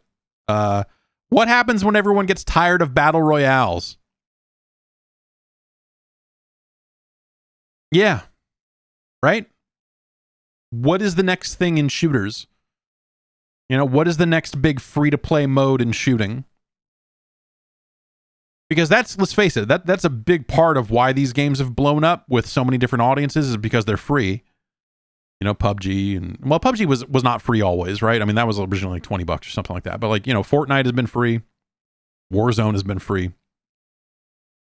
Obviously, mobile versions of those games have been free. So what ends up being the next thing for those players? I don't know. Like, what's the next thing in shooting? Like, no one knew what the next thing in shooting was when Call of Duty 4 came out and said, what if we put an XP bar at the bottom of the screen and you got new guns? And people were like, oh shit, apparently that's all it took. And then they still, that is now in every game ever, whether it's a shooter or not. I'm fucking leveling up my fucking Nightwing, leveling up Robin. I got a level 9 Robin. And he gets double batarangs or whatever the fuck, right? And I don't think anyone knew, when PUBG came out and blew up, obviously there was the stuff before it with or the H1Z1 or whatever, and I don't, yeah, you know, it's interesting because those games did not completely replace the competitive shooter. You know, we're still at a point where Call of Duty is still like the best selling game in a year, and you don't need to buy it to play Warzone. So presumably some people are buying it and just playing Warzone. Probably a lot of people, actually.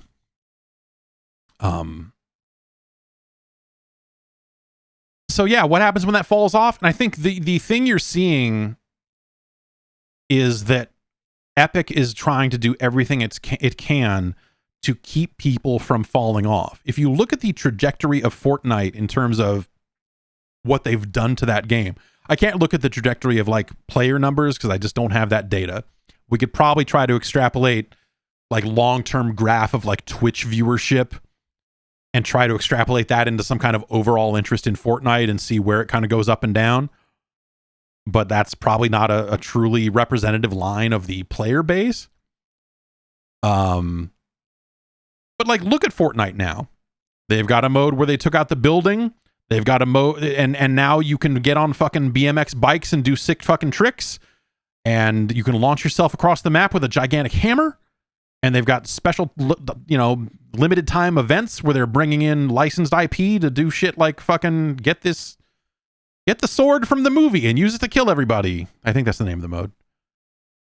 And then they're doing modes where they're like, hey, this is just a hangout social mode where you can watch an ad for a movie.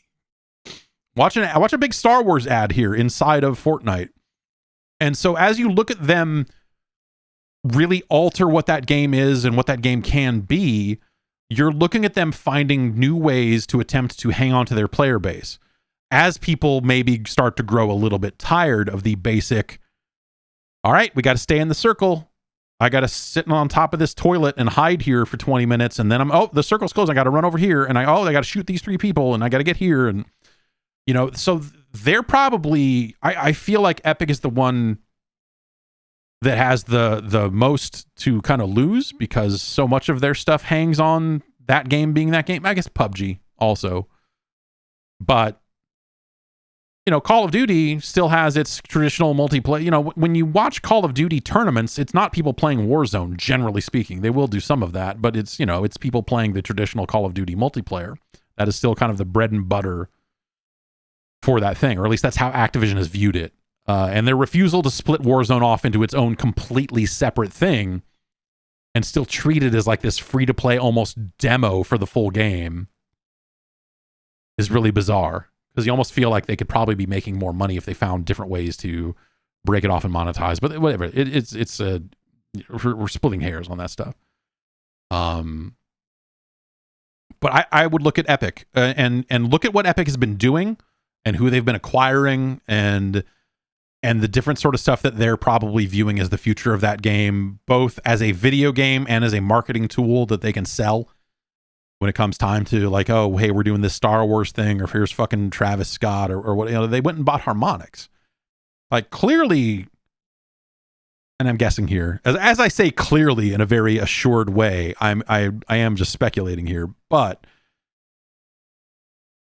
I think there's a gigantic market for virtual concerts. And I don't think that's like a fucking metaverse. I don't think it has to be a big metaverse VR fucking horse shit thing. But I do think that there's a way for them to go like, hey, we put on a concert inside of Fortnite. The way I attended concerts inside of Minecraft last year. And it was awesome. It was really neat, especially during a pandemic time when people couldn't really get out. Like it was really awesome to have a bunch of bands and stuff putting on shows, even if they were pre-recorded and they were just kind of like avatars jumping up and down or whatever. It was still a really fucking neat thing. It was fun. This citrus ghost tastes exactly like you think it would taste.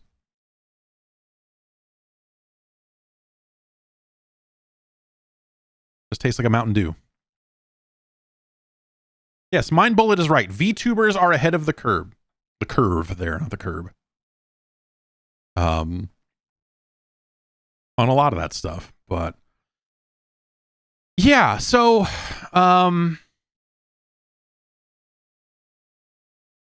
Harmonix is going to be there to try to put together virtual concerts and finding ways to integrate rhythm and music into Fortnite in all these different ways, right? I mean, that's, or they're going to make a separate product that kind of meets those goals, or both, you know? I think there are multiple ways to tackle it, but like, these are different ways for them to get people into the Fortnite ecosystem, one way or the other, and all the different facets of it. Everything from like putting the fucking Doom guy into Fortnite to fucking having an Ariana Grande concert or whatever else. Like, these are all going to touch different demographics and find different ways to bring people into their orbit.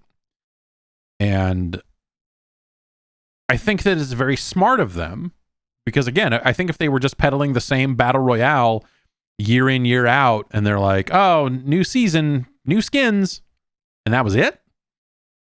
Like, now this blonde dude's got a snow hat, which they've done all that, right? They've instead tried to do things bigger. Yes, also, yes, they bought Bandcamp. So we talked about this, I think, when Epic bought Bandcamp, that I think that there are ways to pull together Fortnite, Harmonix, and Bandcamp into really weird ways. And I think there's a lot of really weird potential business they could do around that if they put it all together. And that's just, some of this is like, this was honestly, as I was seeing some of this happening, but before Epic started spending their money, there was a part of me that was just like, there's a business here. Like, start writing ideas down and go like, what this is a virtual ticketing, this like, you start to see something that resembles a legit business. And maybe that's still the case. I don't know that I'm the one to start it. But there was a time that I was like, man, I bet I could go get all types of dumb funding for this idea. And then laugh and laugh and laugh. Yeah, that's right. I didn't bring this up, but yes. Epic also bought ArtStation. And ArtStation has been on fire lately because of all the AI art and artists not being interested in the way that their art is being kind of taken without any compensation and being integrated into AI art algorithms and all this stuff. Like, ArtStation updated their terms of service, I guess, in a way that was not very friendly for people that are not kind of on board with getting their art into AI things. And as people have been protesting that on ArtStation has been suppressing the protest images, and it's a fucking mess. And so ArtStation, which Epic did purchase, has not, that aspect of this has not been going super well from the looks of things.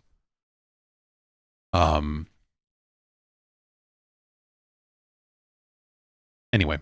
Yeah, that's what happens post Battle Royale. I think we're seeing Epic try to figure that out. And I think that if they keep at it, I think they will stumble into something even bigger. I think that they will find their way into an even bigger, weirder business. Like, that's how you get a metaverse. Like, you don't use the word, you don't use the word in front of the public.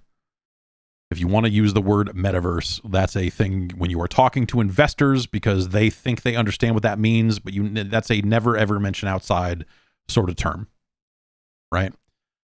And so Fortnite is building one-off experiences and building a social space for players to gather and experience these experiences.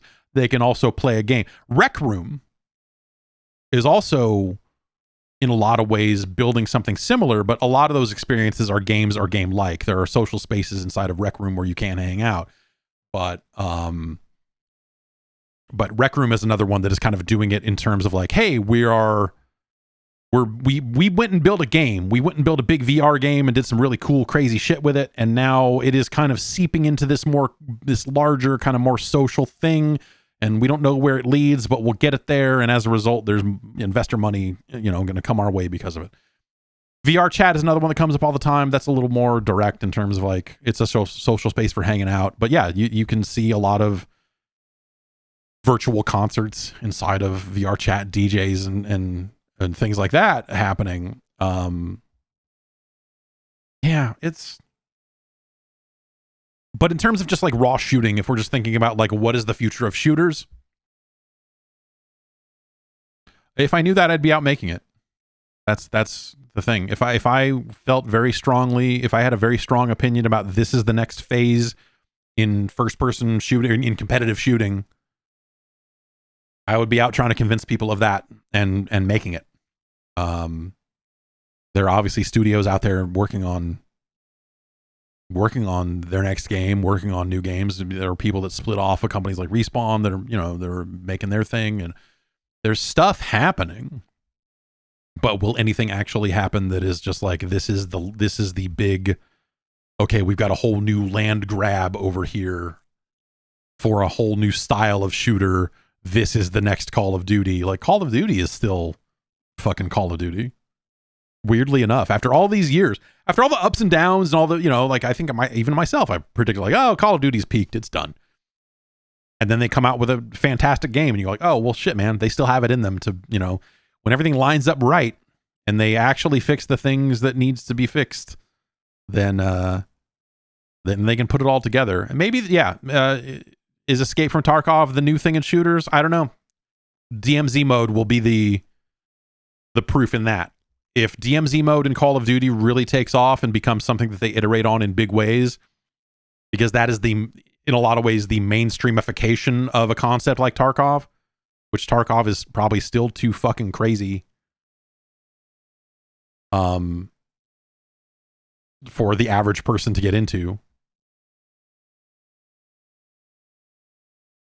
then yeah, I don't know. I don't know. Because that's putting stakes into video games, putting really big negative outcomes into games that set you back, I think are things that will drive away a mainstream player base.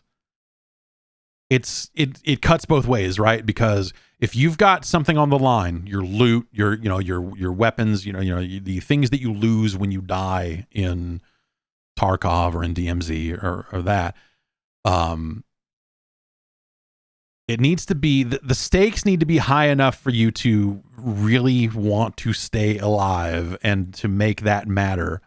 But if the stakes are too high, then upon a loss, you're going to have players that shake loose of it. They're like, fuck this, I'm never playing this again. And that can be rough. Like, what are the biggest games in the world right now?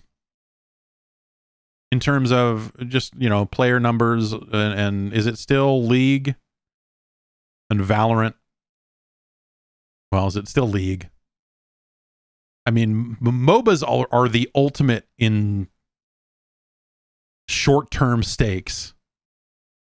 Genshin Impact and Minecraft. Sure, yeah, that's yeah. I guess I'm more meaning in terms of competitive gaming.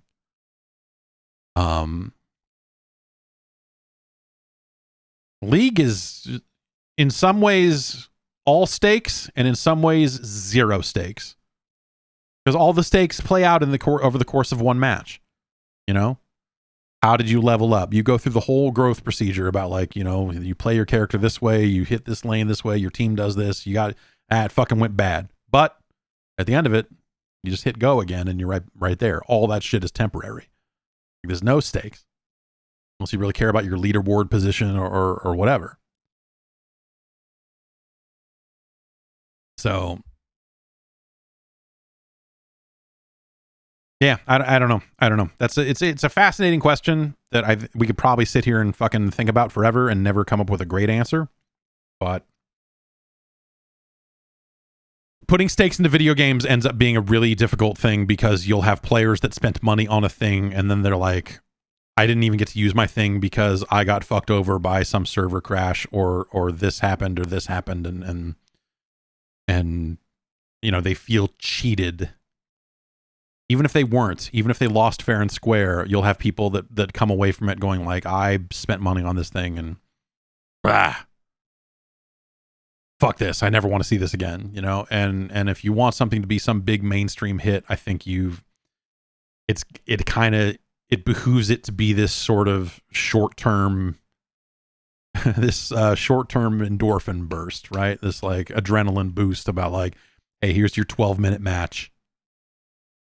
Here's your 20-minute match. Get in here, shoot people, play your lane, whatever the fuck it is you do, and then do it again, and then do it again, and do it again, and do it again. And they just need to keep iterating on it in ways that keep people hooked, with limited time game modes, with new characters, with new abilities, new guns, whatever, you know, whatever fits that exact game. Easy, right? Why doesn't everyone do that? It's so easy. Man, if only. Anyway, Call of Duty Advanced Warfare is really hard to go back and play. What else is going on in the news?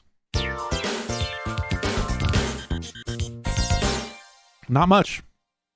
Not much at all. This we have not put Ghost Citrus on the list either. I cracked into this. It tastes like a generic citrus soda, like a Sprite, like a Mountain Dew. It's in that lane for sure. If you told me this came out of if you told me this was like Mountain Thunder, Mountain Man, some kind of store brand Mountain Dew, I would believe you. It does not taste completely identical to Mountain Dew, but it is very close. But also with the power of Ghost behind it, which probably makes it better than the Mountain Dew energy drinks, because I think those Mountain Dew energy drinks are weak as fuck. So, with that in mind, let's quickly go back to the list here. Where would a Ghost Citrus sit on this list? It's innocuous. It's fine. If you really like this kind of Mountain Dewish flavor, then it's that. But I would go with, gosh, why, in a world where Ghost Orange Cream exists, why would you drink a Ghost Citrus? That's what I say. So I just think from a flavor profile, it's less interesting than Ghost Cherry Limeade. But this is the most middle. This is maybe the most middle of the road tasting drink they could make. But also, because it is a Ghost, it is still, where these things are still. These are 200 grams of caffeine, and then a bunch of other weird shit. 1,000 milligrams of Carnipure carnitine. So that's pretty serious.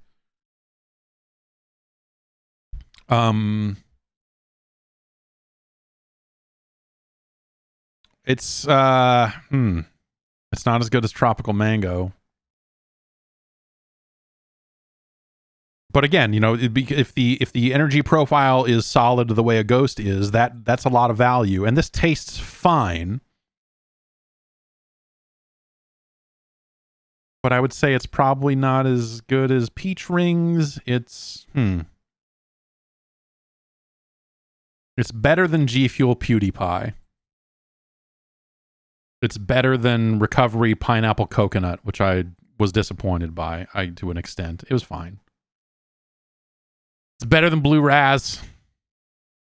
It's better than the Blue Bomber Slushy Mega Man drink. And I'm going to say it's better than these two peachish.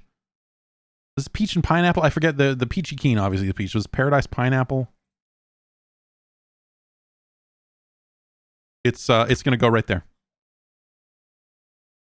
And that's where it's going to go on the list. Let me update the list. Over here. Ghost Citrus. And then we'll copy it. That's our new number 32 on our list of 51 energy drinks, Ghost Citrus. It's fine. I think that's number 32 is an it's fine sort of thing there. It's no sour chug rug, let's be honest. But yeah, that's a drinkable drink. Of the drinks you could drink this one. So congratulations to Ghost. But again, you know,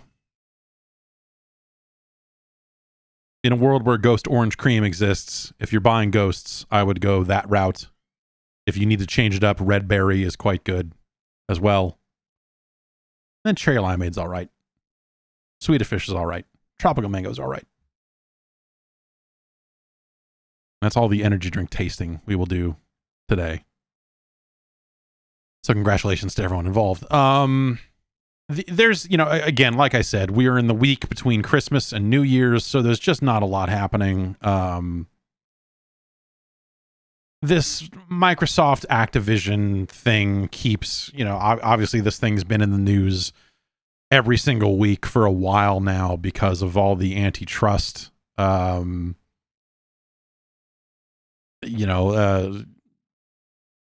fretting around it.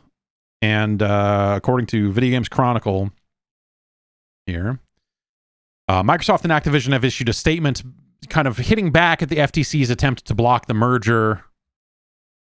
And, you know, so they've put out a good long responses to this, saying that actually this acquisition is going to be good for competition overall.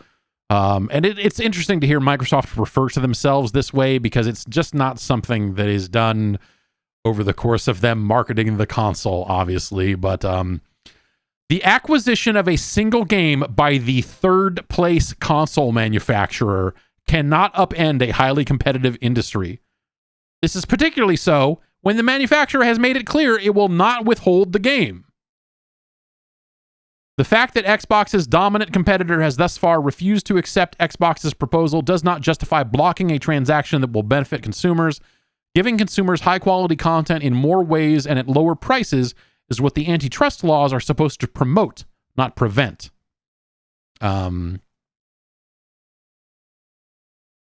that has been kind of the funny parts about some of these, some of the stuff around this is that you see companies basically shit-talking themselves or their partners in ways in ways that kind of try to help them build this case. And so here you have Microsoft saying like, we're the third place console manufacturer, which is easy to forget because, you know, they feel like they are mostly on par with Sony in a lot of ways. Obviously, their first party output is, even when Microsoft has first party output, it is very different in style than Sony's. But by and large, the consoles just don't feel that different. You know what I mean? Like when you play games that come out on both PlayStation 5 and Xbox Series X, you put them in, like, I feel like the generations have never been closer. Or the consoles have never been closer than they are this generation. Where they just, like, yeah, there's going to be some tweaks here. There's going to be some differences here. This maybe loads faster. This maybe the texture is a little bit, you know.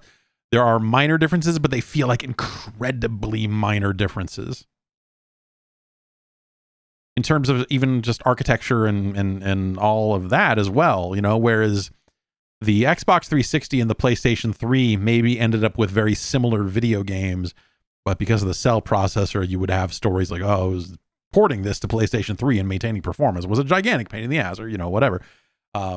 Or you'd have studios be like, actually, we're just good at making PlayStation 3 ports, so that was not a problem for us. Maybe you should get better at that, or, you know, or whatever, like Midway or whatever. But yeah, it's easy to forget, like, oh yeah, Microsoft is like a distant third worldwide compared to the Switch and compared to the PlayStation. And also, but also at the same time, you would say Microsoft is also actively promoting their games on the PC in one way or the other. So in a lot of ways, Microsoft, and that's I think the linchpin of their argument is that they are kind of moving to a post-console world. And make no mistake, when you are third place out of 3 it behooves you to try to change the game as much as possible. It's like, oh, we don't even, yeah, console, yeah, fine. You're still buying those, I guess, huh? Well, we're on PC and we're on the cloud. And you know, so they're out there trying to carve out the new battlegrounds for their games and everything. Obviously, when you total up Microsoft's market cap and cash on hand and a lot of those other factors, they fucking dwarf the PlayStation division and the amount of money that Sony has to spend and those sorts of things. So it's a complicated comparison, is my point. But yeah, this is ongoing, obviously. And you know, I feel like some of Sony's stuff here has been a little has not felt like it is coming from an honest place in some cases. It's one of those things where it's like, oh, they're technically not wrong, but the way they're framing this is to make it look as bad as possible to someone who does not follow the game industry. I think if you look at this and you follow this well enough, you're like, that doesn't, these arguments don't really hold water. I don't really think this makes a lot of sense. But the people that, you know, the regulators don't know that because they don't fucking play enough video games. They don't follow this stuff closely enough to know that. And then some of Microsoft's stuff that they're hitting back with is in the same boat of just like, yeah, you can say, and they do. So Activision also wrote something. The FTC ignores the significant benefits of the transaction in favor of a warped attempt to ignore the facts and rewrite antitrust law and settled precedent to protect Xbox's competitors from hypothetical harm that has no basis in marketplace realities. Blah, blah, blah, blah, blah.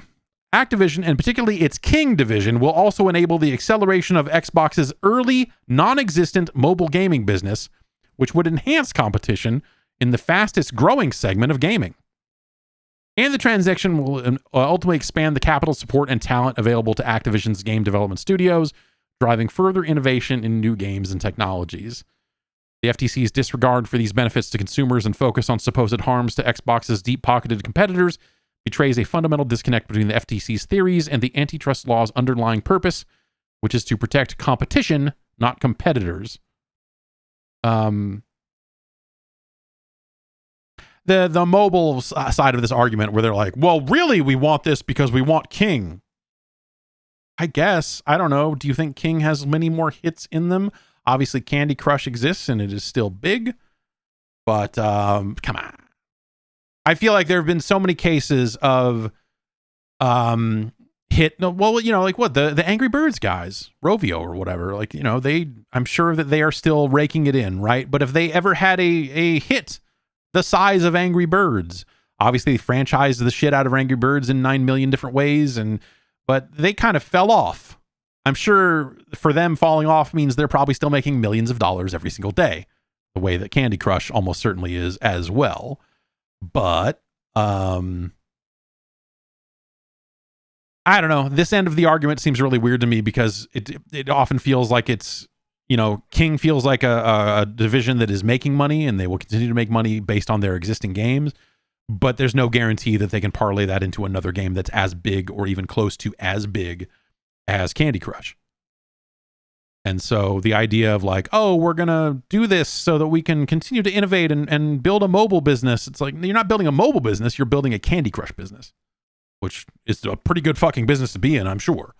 But I don't know. There's been such little guarantee that big studios stay big forever in the mobile space that aspect of the argument feels like, okay, yeah, I guess you're technically correct there. But also I guess like the Activision statement about the FTC and what the FTC is there for resonates. I think that makes sense. And whatever. I think that I don't think that any of this will block I could be wrong. This merger happens eventually. You know, there are probably more concessions to be made, but this seems like something that will just happen sometime middle of next year. They'll go to court. They'll go through the process. Concessions will be made. And even if there's a situation where like, oh, we didn't do this, or the you know, okay, we had to make this adjustment with some of the other Activision franchises, or hey, we had to sell off fucking, I don't know, Rare. We had to take a studio and sell it off to bring these ones in, or, you know, we had to spin out some studios on their own. You know, there's different weird things that happen in these sort of situations that, I suspect that the companies involved in this accounted for this sort of thing happening along the way, and that they built this into their timelines. And yeah, we'll see. It's again the thing I've said. It's good that the government is looking at this. They should look more closely at a lot of mergers, and they should keep their eyes on this stuff. This one just doesn't seem like one that is. This doesn't seem like it's hitting that mark of like stifling competition or creating a monopoly in any sort of way. When you take into account, you know, Microsoft's kind of place in the market and everything else, you know. And that's kind of it for news. You know, there's just not much else going on. Like I said, the entire industry really shuts down this week for the holidays. And so hopefully everyone is enjoying their time off from whatever it is they do, making games and so on. I'm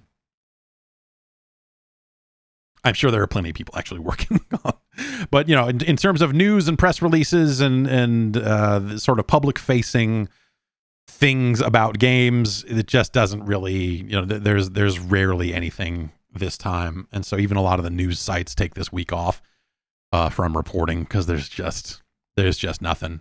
And it's nice to have a little bit of a break here and recharge just the littlest of bit before getting back to it. Of course, I am here with you, and I'll be here tomorrow, and it'll be Friday on my regular schedule and stuff like that. Yeah, I saw with the Rayman 4 source leaked out, a 2D Duke Nukem game leaked out, and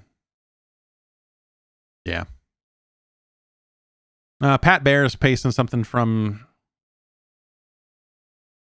it is some Nintendo fan site, Nintendo Everything. Okay, I guess this is a quote from Digital Foundry. This is a quote from John Linneman about the Switch stuff, about the Switch hardware situation. That is kind of, yeah, this is,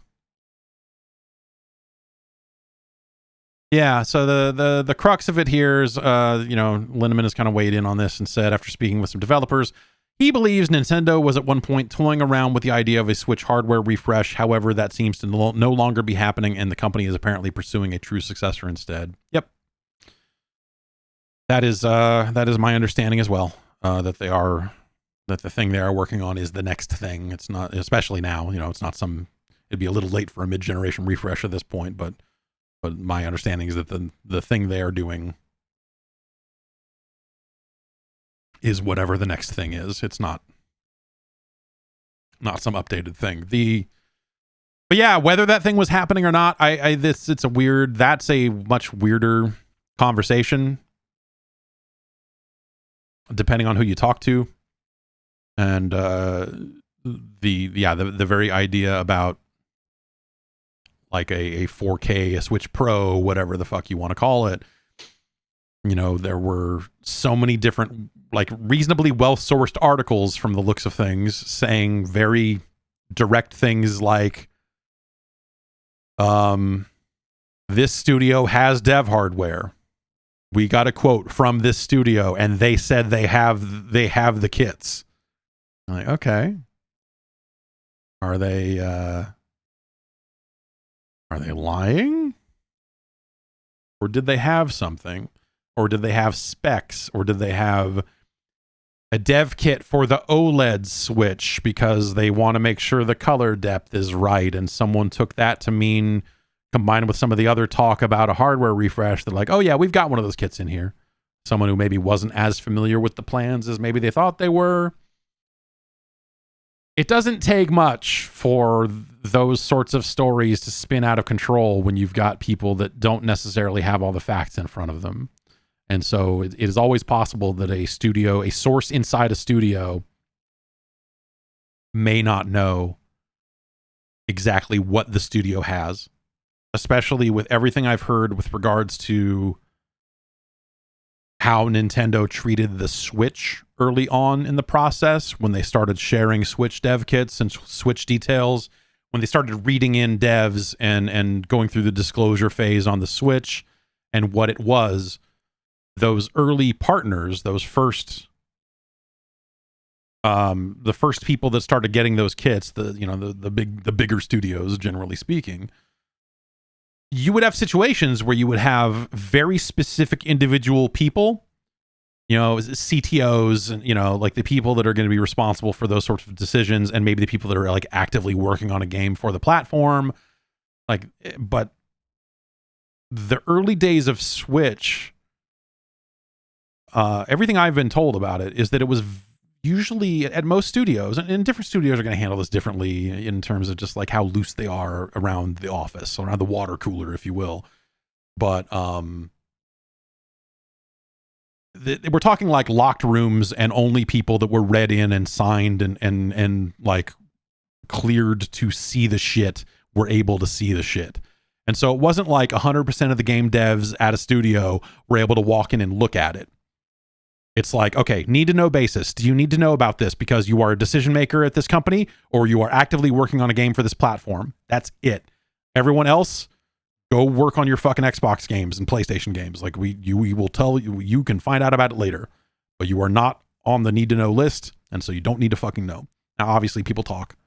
And so that's how leaks happen, is you hear from someone who is read in, they go like, oh yeah, I messed with it. And it's not the football shaped thing that leaked. It's not that at all. It's basically that, but it's not that, and so word will travel around a studio, and eventually that's going to that can play telephone a little bit, to the point where the people hearing it third hand internally at the company are not 100% sure what the fuck is being told to them, or like they don't know because they haven't seen it for themselves. They've only heard from someone who overheard someone talking in the cafeteria. Like, oh yeah, I don't know, maybe we could do Need for Speed for this, but not, or whatever. So that's what, when I think about the situation in the early days of the Switch, that's what makes me think that's how I envision some of this kind of like Switch hardware refresh shit happening, is that maybe Nintendo was starting to make the decision around like, yeah, we could do this, but it's a really short window, and we're maybe not going to get the performance we want out of it, and it's not, the price is not going to be, like the chips are kind of stacking against it. But they do see the OLED screen and go like, but we can do this. Will this be enough to get people to buy another Switch? Yes, turns out. Probably will. And so they go that route instead. They make the decision. And so presumably they go through another process of like, hey, here's the next hardware revision of the Switch. And then you've got the same swirling gossip around a studio. It's easy to see a situation where someone might conflate the other kind of talk about a hardware upgrade with like, oh, actually, we're just doing an OLED screen, and here's a dev kit for the OLED screen. Keep it under lock and key until we've announced it, and treat it like it was brand new hardware, because we're Nintendo and we're weird like that. Even though it's just a new screen, we still want you to fucking lock it the fuck down. I think it's entirely possible that a situation like that happened, where you had someone at a studio feeling like confident, saying like, oh yeah, we've got one of those, not even realizing what one of those entails. So I don't know. When I work back through it and think about the timeline of the rumors and the timeline of what the fuck's the name of the mobile studio that said that they had a kit? I can't. They're in the Townsend building. That doesn't help anyone. The fucking, oh my god, why can't I remember? Zynga. Goddamn. When Zynga said they had one.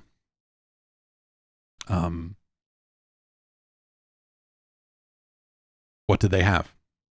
Who did they talk to? Who's the source for that? Is it someone who was actually truly read in on everything, or was it someone else at the studio that had heard it secondhand? I don't really know. I was not the reporter, so I don't know. That'd be, but that's my guess when I start to think about how did this happen? How did we end up with so many different reports around upgraded Switch hardware, upgraded internals? And yeah, it's that Nintendo certainly thought about it, and they probably prototyped some stuff. They might not have shared those prototypes with outside developers, but they may have met with them and said, hey, here's what we're thinking of doing. And so you get the seed of the idea of an upgraded Switch hitting the ears of people in that studio. That word travels around that studio. They're like, oh yeah, we met with Nintendo last week. They got a new Switch coming. Really? What's to do? It's like, 4K, some other shit. Then at some point, Nintendo changes course. They go back and have the meeting and say, hey, we're not doing that. It's an OLED Switch. Here's the dev kit. Make it happen. And then that word travels differently around the studio, and who knows what they hear. I don't know. Again, I am just guessing on that, but when I just think about all the different weird shit that I heard around that time, compared with the reporting that I heard around that time, compared with talking with some folks kind of months after all of that, and be like, what the fuck happened here? And not really getting a straight answer on that either.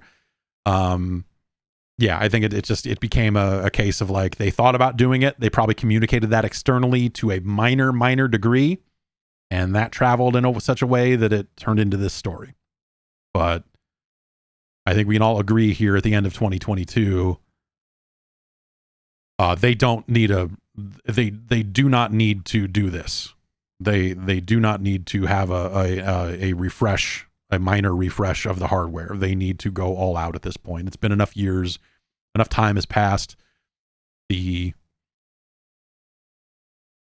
update of the Switch, existing Switch tech to make it run better is only going to last them so long before they have to do it again. And so at this point, you might as well start work, or I'm sure they've already started work. They have already, in fact, yeah, as I think about it, they have already started work on what their next hardware is going to be. And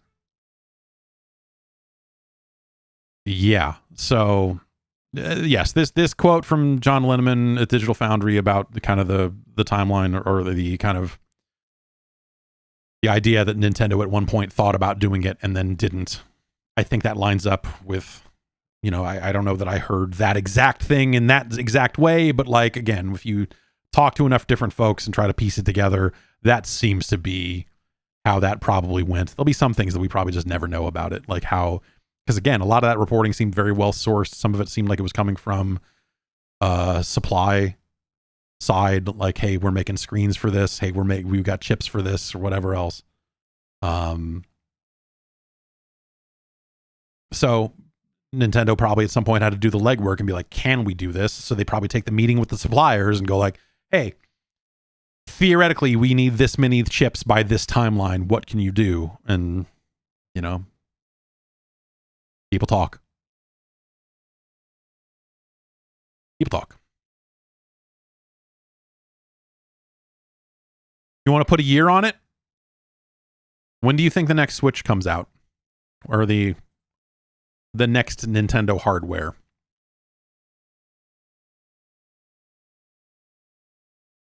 2025. Yep. The Gravy 02 says 2025, they're making too much money right now. Yeah, I think that's right.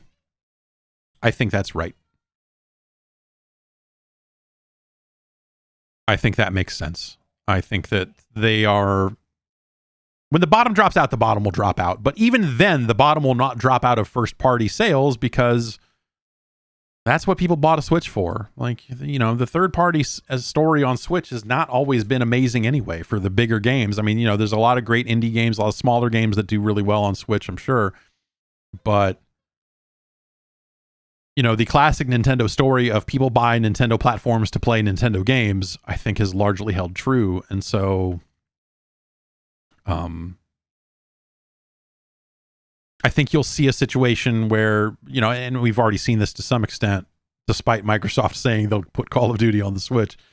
I think we'll see fewer and fewer of those third-party ports of console games, of PlayStation 5 and Xbox Series X games. You'll continue to see fewer and fewer of those. I think we're already pretty well down that path, right? Where that stuff's just not coming already. But the Switch is a great platform for smaller games, for less technically demanding games.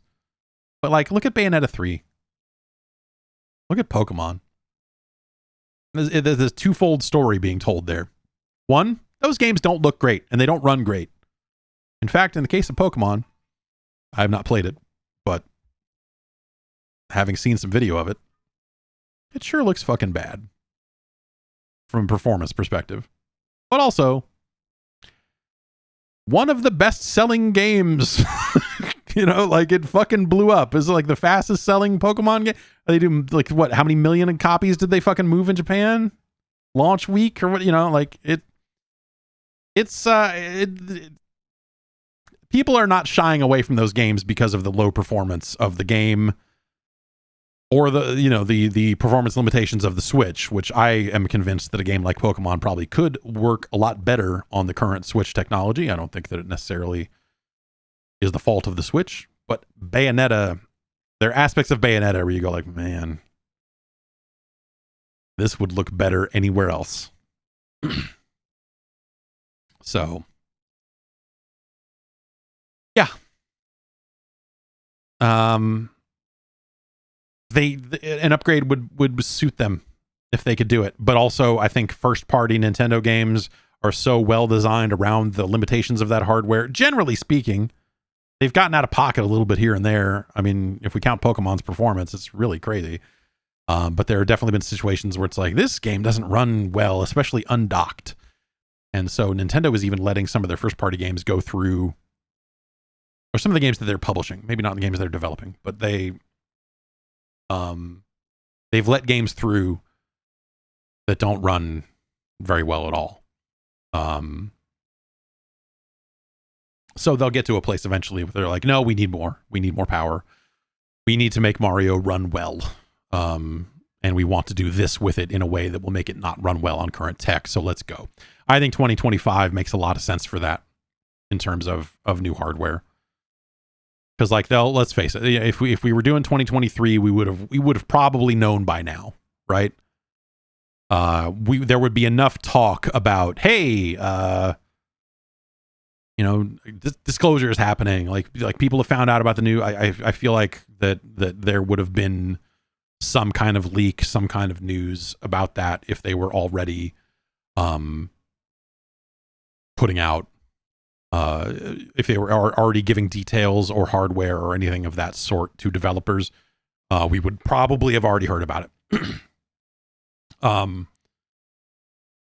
So maybe that happens. Maybe that starts to happen later on in the year, right? Maybe that's something that, once the Zelda sequel is out and, we see how that runs, then we're getting to a point where it's like, okay, we're starting to hear the bits and pieces. We're starting to hear like, hey, yeah, we're gonna do a thing.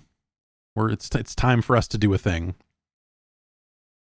And so maybe, yeah, I don't know. I'm trying to think like timeline wise, just the number of games Nintendo has announced, how long it takes them to ship those games, and how many more years of games they've got in them for the Switch. That, maybe they start talking to developers about their plans in, let's say, 9 months or so. Kind of post E3 Tokyo Game Show timeframe. Space World timeframe. No. Maybe they start reaching out. Maybe they start talking more about their plans with studios. Again, this is all, I'm just speculating here based on the number of games Nintendo has announced with release dates and things of that nature, combined with like, when do they want to do it? And so maybe if that happens, then maybe they end up late 2024. But really, I think I think we end up with a 2025 release date, maybe end up hearing about it publicly mid 2024. Publicly, rather. You hear about it prior to that, but you know, the public announcement, maybe you hear it. Yeah, 2024-ish. I don't know. There's probably something I'm missing in here. There's probably some detail I'm missing in here that would impact the prediction I'm making here. But I guess I just don't know. Like, there's hardware side stuff that I don't follow closely enough to be like, yeah, so what's the current Tegra chip? Is that still the chipset they want to use? Do they want to basically, they want to just go with whatever upgraded version of what they've got, like architecture wise, or do they want to go and do something fucking weird and custom all over again? Do they stick with what they've got? Yeah, are there no new Tigras? I mean, is there some kind of like Tigra like chip that they would go with instead? I don't know. I literally don't know the answer to that question. So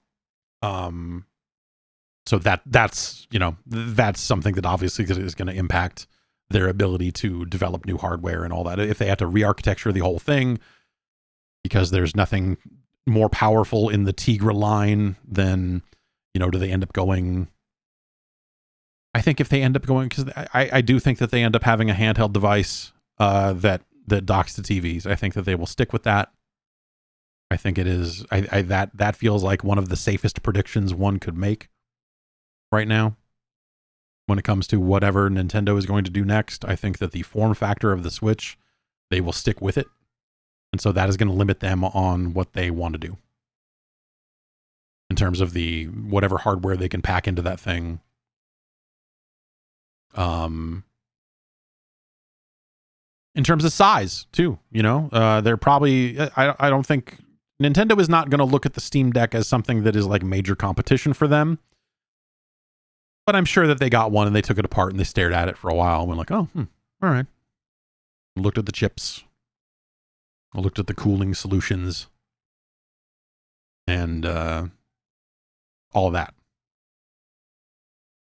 And I don't think that what Valve has done with the Steam Deck in terms of size and in terms of cooling solutions and all of that, I do not think that that is something that Nintendo would find acceptable for their device. That type of fan noise, that type of size, I think that that is stuff that they would look at and go like, no, definitely not that. So can they do better than a Steam Deck in a smaller package?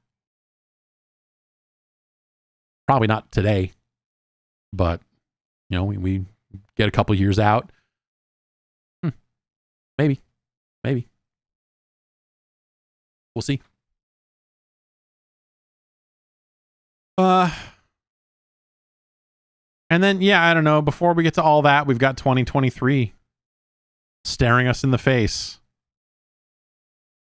Boom. January 13th, Dragon Ball Z Kakarot comes to PlayStation 5 and Xbox Series X. Yeah. That banger, huh? Man. That was funny. It was funny going and playing that pre-release because it was on the heels of me understanding and being much more invested in the life and times of Goku than I ever had been before. And so I sat down at that game feeling like an anime expert and going like, I am ready to be blown away / appreciate this Dragon Ball Z game. And then playing through it and going like, I don't want to do this. This game is not actually fun to fucking play. It's neat that they have, I see what they're doing. I know what they're doing. Now I see it and go, yes. They're okay. So the Cell games. Gotcha. You know, Persona 4 and 3 are going to come to some more platforms in January. There's another Hyperdimension Neptunia. Sisters versus Sisters. Now you're talking. Oh, so that's an action RPG. Okay. That's been out in Japan for a while. But it's coming here in January. I see. There's there's a part of me that really, I bought one of them. I never even opened it, but I bought one of the collector's editions for one of the Hyperdimension Neptunia games, because I loved the idea of them going and making an RPG based on girls that represent the different consoles, and how fucking insane that was to be happening in any way, shape, or form. But then I ended up playing a couple of them, and I was like, yeah, you know, these games aren't actually that good. So it's just a cool idea on paper. I'm just like, oh, okay, yeah. No, you could fill these with a lot of silly references about the history of these consoles, and they kind of do, but not enough.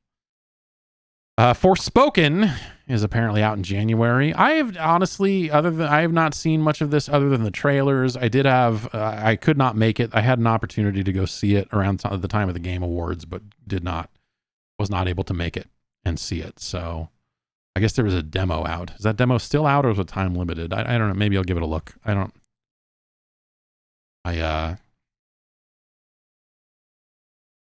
feel like I've heard like a lot of mixed things about Forspoken, especially as it relates to the dialogue, I guess, lately. Disgaea 7. Oh, that's a Japanese date. Okay, so these are all mixed dates for regions and stuff. What else we got here? Wonder Boy Anniversary Collection. This list on Wikipedia is not great.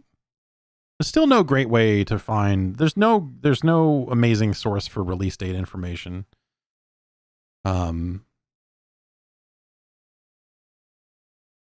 Like Game Informer would just have a news story that they kept updating with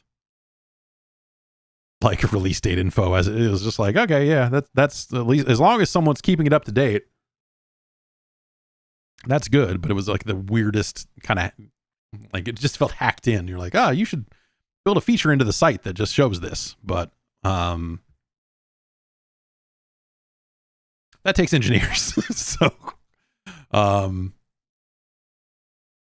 and also, yeah, I don't know, their list doesn't seem, my judge of the quality of this list is, does it have that Breakers collection on it? And neither the Wikipedia list nor the Game Informer list has it. So that means they're not serious. If only there was a wiki. Yeah, you know, honestly, that data, not to just, the hardest thing, we made a lot of looking back on it, we made a lot of probably bad choices when it came to building a wiki, that we wanted people to be able to update. And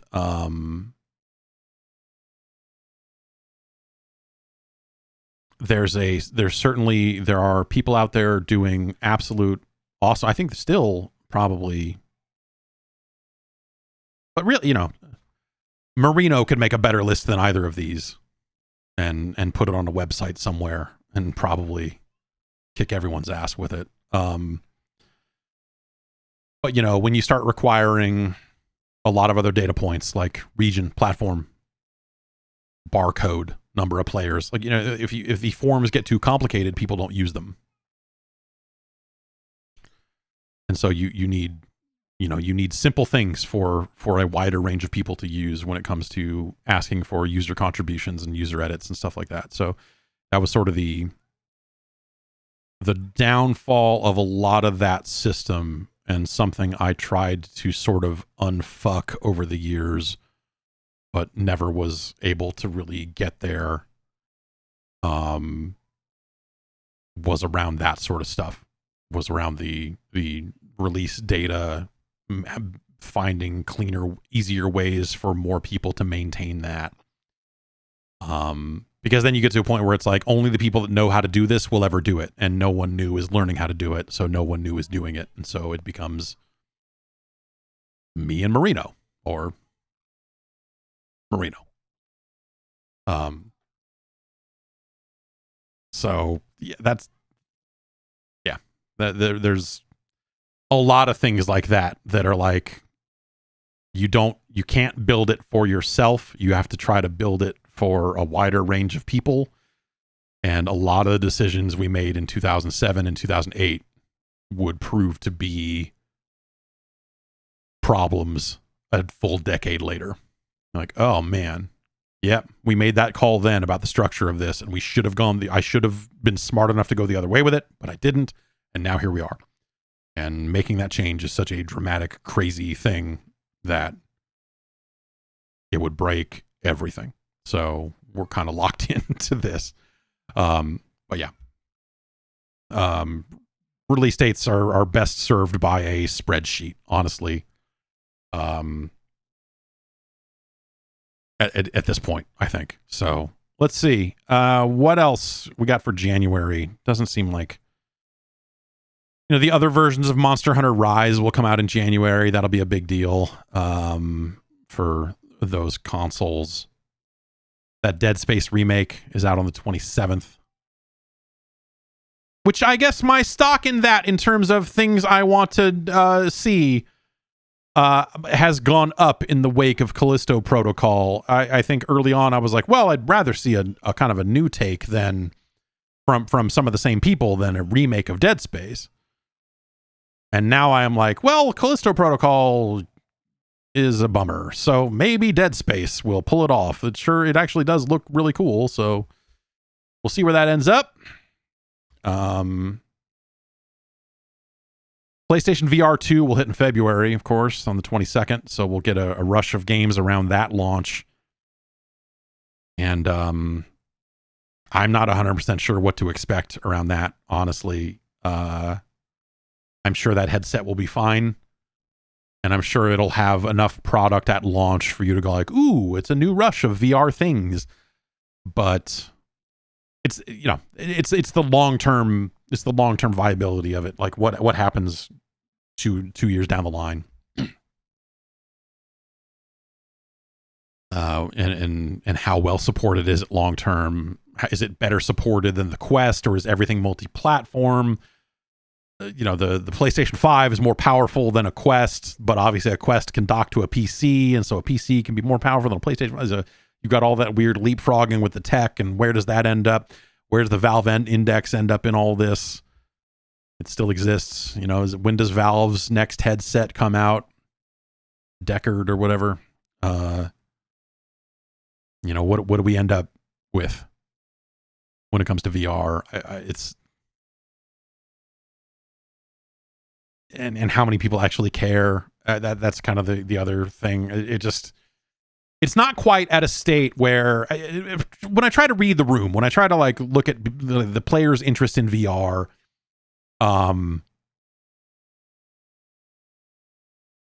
and the backlash, I think, from other players when it comes to VR's existence, I think we end up in a situation that at times feels like the conversations we have about mobile games. With less vitriol, but still some of people going like, oh, VR, fuck that shit. Like, the same way they would say about mobile games. And I think that's a misguided way to approach it. But at the same time, I feel better about the long-term viability of mobile games than I do about the short-term viability of VR video games, I guess I would say. That's not a meaningful comparison, but what are you going to do? I am curious to see how that thing comes out and how it resonates, or if it doesn't, or at that price point where it's more expensive than a PlayStation 5. That's fucking crazy. Tanuki Tom in the Discord says, will PSVR 2 have tilt brush updated? I'm not joking. Yeah. Like, that's kind of the other weird thing about VR in a lot of ways, is that some of its definitive experiences are years old now. And there hasn't really been a thing that's replaced that. Like, tilt brush is amazing. Tilt brush is incredible. Google Earth is amazing. even as far as like early VR goes, if you haven't experienced it yet, those experiences are still valid. I don't think people need to continue making shooting gallery type games, but also Space Pirate Trainer is a great early VR experience. It's still perfectly functional. It still looks about as good as you would want it to look. It's not like it needs, like, yeah, you could probably throw some more polygons in there now if you wanted to. But in terms of like, hey, here's a crazy cool thing you can do in VR for people who have not done VR, that still works great. And so yes, like are we just trapped in a world where every month is going to be the first time someone played Beat Saber and they think it's the most amazing thing they've ever done? Is VR perpetually trapped at Beat Saber? And the other kind of like core experiences, is there just like a small list of core VR experiences that like when someone gets a VR headset, they're like, no, do this. No, play Beat Saber. It's fucking amazing. I'm like, okay, yeah, sure, it is. I don't think I ever want to play Beat Saber ever again. And if I did, it would want to be, I would play it on an open platform where I can install mods and all that. I would not play a fucking PlayStation 5 version of fucking Beat Saber. That's stupid. But some people don't have that option. They don't have a PC. They don't have they don't have the ability to mod it. They don't have the ability to do all that shit. But the basic kind of visceral experiences of like, here's a game with a sword, swing it and cut stuff. Whether that's Gorn or Fruit Ninja or whatever, matters a little bit less than the idea of just like, do some shit. And once you've done all that shit, you're like, okay, what's the next shit? You're like, okay, I thought it was going to be budget cuts. Remember when Budget Cuts came out and it was a cool stealth game in VR that kind of used portals a little bit to move around, and it was this really awesome kind of room scale stealth thing. And it was like, that was maybe the first time, Budget Cuts was maybe the first time I put my hand out to prop myself up on a wall that wasn't there and fell through it and fell down. It was like, oh, right, it's VR. That Budget Cuts demo was an amazing short experience of what was possible. And then, yeah, I think the Budget Cuts 2 is out now, right? Like, no one's talking about Budget Cuts anymore. But in the early days of VR, it was like one of those things where you're like, oh, there's amazing potential here with room scale VR and being able to walk around and do this and do that. But then, of course, look, we're ratcheting up the requirements. Now it's not just have a PlayStation 5 and buy a headset. Now it's have a PlayStation 5, have a headset, have 36 square feet of open space near those devices because you're tethered to them. And now you're ready to play the most extreme and intense things in VR. Unfortunately, VR game developers are desperate to sell to as many people as possible. So they end up making things that might not be that full room scale experience when they are attempting to move units. And so, you end up in situations where now the only things that really feel like they're truly taking advantage of VR feel like they're actively built to hate you, or actively built in a way that is sort of sneering at you, the way Bone Works and Bone Lab were.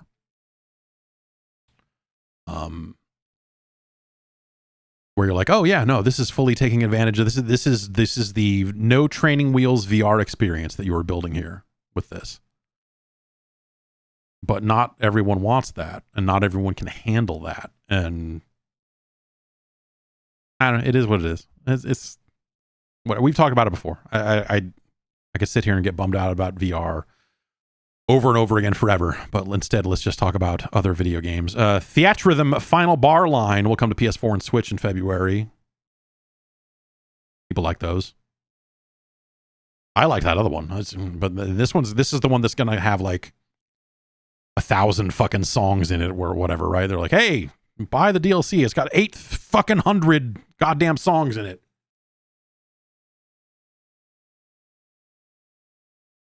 This time we're expanding even further. We've got the theme song from Mr. Do. We've got the opening theme from Phantasy Star Online to the animation. Now you can open a brand new gate. They should do that. Can I? Or I'm going to reinstall Beat Saber and make a note chart for the Mr. Do music.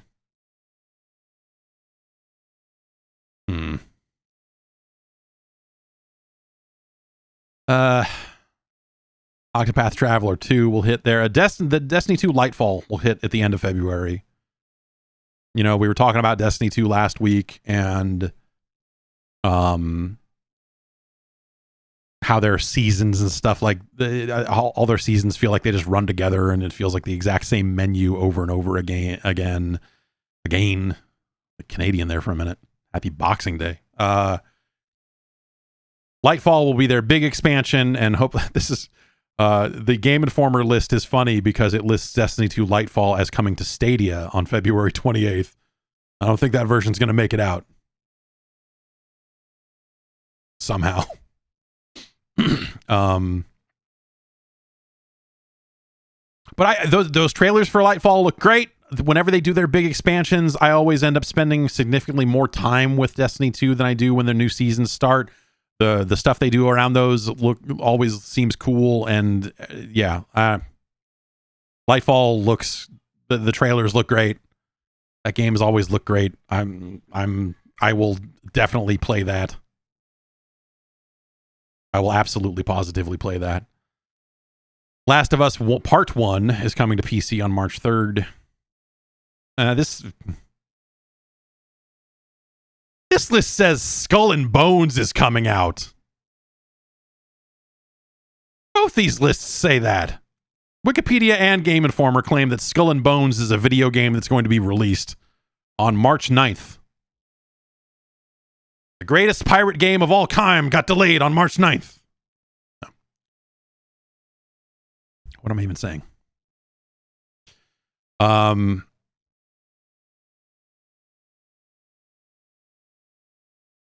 That Resident Evil 4 remake come to PS5, Xbox Series consoles, and PC March 24th.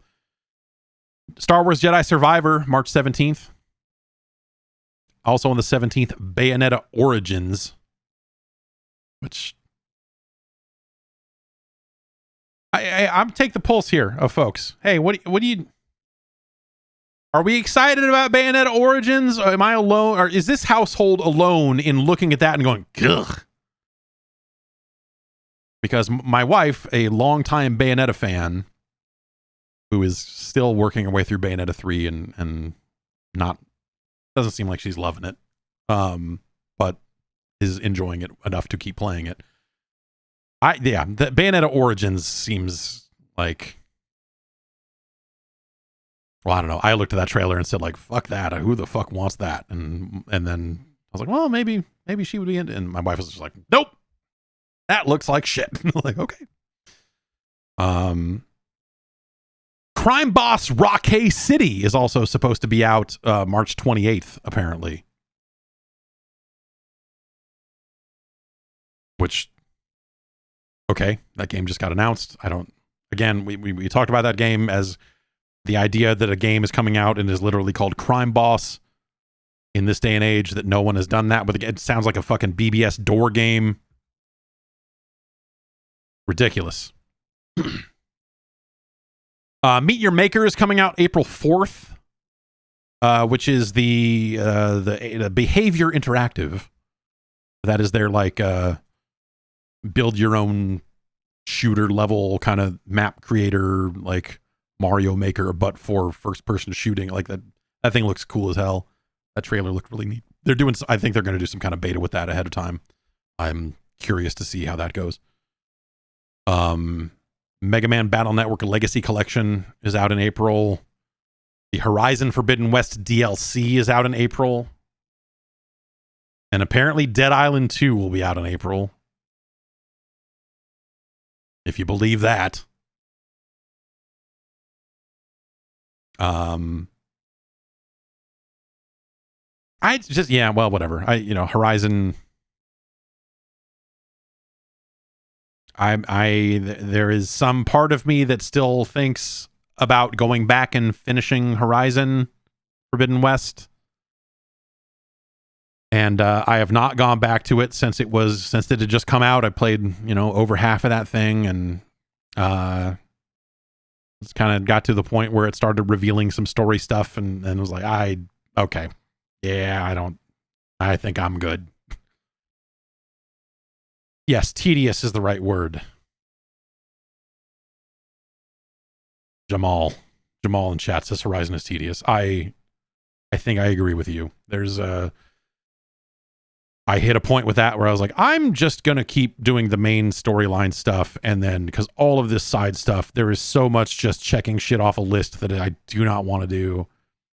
And even then, there was I just didn't hit a point where I did not want to engage with it anymore. Let's see, what do we got? So that's April. May, we'll see Legend of Zelda Tears of the Kingdom and that Suicide Squad game, I guess. And WrestleQuest is supposedly out in May at an undetermined May date. Looks like June will be big. Because RoboCop Rogue City is due out in June. That's about it. Nothing else. No. Also, Street Fighter 6 and Diablo 4 and Final Fantasy 16. So that's Street Fighter on the 2nd, Diablo on the 6th, and then Final Fantasy on the 22nd. So, big June. Everyone putting their games out right around E3. That is the heaviest June. I feel like June is the heaviest hitting month we've seen so far on this list. Yeah.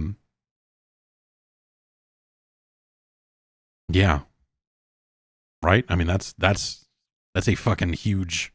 That's huge.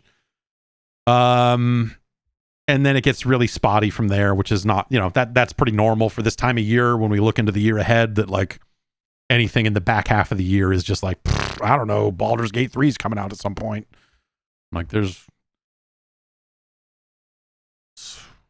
one of these days we're going to put out Aliens Dark Descent. What else is on the kind of like TBA? Arc 2, do we think that'll hit in 2023? I'm going to just make an uneducated guess and say, nah. Bomb Rush Cyberpunk will hopefully come out next year. Cook Serve Forever as a kind of Q1-ish date, according to Wikipedia. Necrosoft has Demon School on the books as potentially coming out that year, but it just says unknown date, so I don't know what they've been saying, but that is what the Wikipedia thing is. EA is getting back into PGA Tour golf in Q2.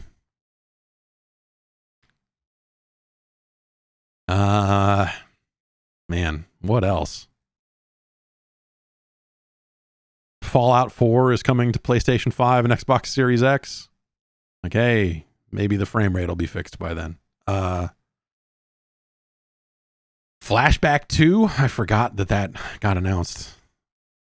That Hyenas game that Sega and Creative Assembly are doing, that was not a great trailer. Kerbal Space Program 2 is currently slated for Q1. Do we think?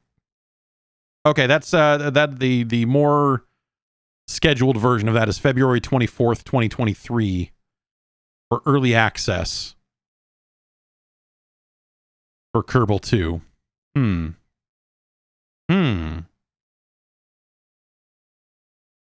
Cool. I'm not a Kerbal man per se, but that's cool that's finally coming out. Did it? That ever get resolved? Because I know that there were stories about some people getting fucked over. Sometimes when business is involved, sometimes, yeah, anyway. Oh, shit, man. How could I forget? We should have started with this. Lies of P. Scheduled for release sometime in 2023. The Pinocchio-esque game that looks pretty cool. The AEW game is supposedly coming out in 2023. Which they have put out a little bit more in turn. They put out slightly more footage of that, and we'll see what happens there. Metal Slug Tactics. What else? Pikmin 4. Did that get narrowed down to 2023, or are they just like? Is it just like every other Nintendo thing of just like, we're going to shrug and I don't know.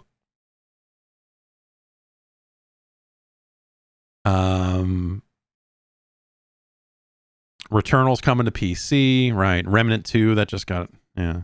Redfall. So yeah, Redfall will happen. Presumably Forza comes out. I don't think Forza's on this list, but I think Forza kind of has to come out next year, right?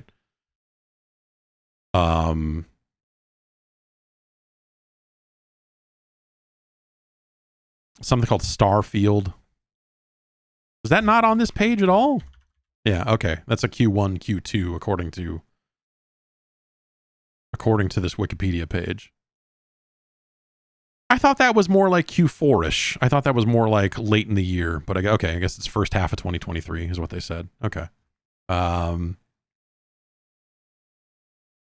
right. I don't think this is ever going to come out. Put me down as this game's never going to ship. But Test Drive Unlimited Solar Crown at one point, yeah, they started teasing that game in 2020 and then pushed it. And I bet, I just have a feeling they delayed it officially in May, delaying it to 2023. And then at that point, they canceled the PS4 and Xbox One versions to stick to current consoles. I don't know, the everything about the way that this game has been surfaced and not surfaced and pushed and not pushed, like, it just wouldn't shock me if this game ended up just vanishing at some point. But maybe they're so far into it now that they have to fucking follow it through. I don't know.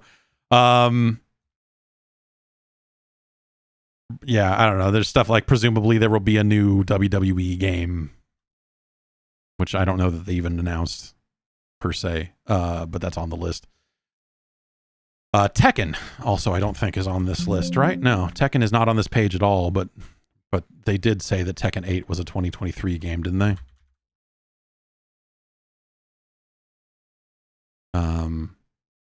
I guess maybe they didn't. Maybe they have not officially given a date for it, so that has to be 2023 though, right? I mean,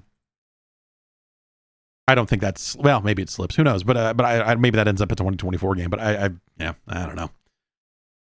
I don't think they would have started showing that game if they weren't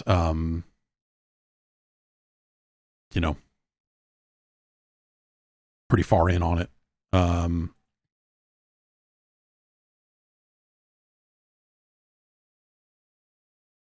Fajak says, rumor March 24th in all caps in the chat. I'll tell you, I think that if Tekken 8 was going to magically ship on March 24th, they would already be taking pre-orders for it. They would already be, they don't want to, we would not be in late December going like, when's Tekken coming out? If it was coming out that soon, because they want to be building up pre-orders. They would have, it just seems like there would be more stuff for it. Big Fish in the Discord does say, I've been getting ads for it like crazy now. Tekken has to be out before Evo. Yeah, well, I feel like if that game was coming out in the first half of the year, they would have announced it when they showed it at the Game Awards, right? I mean, it's just like,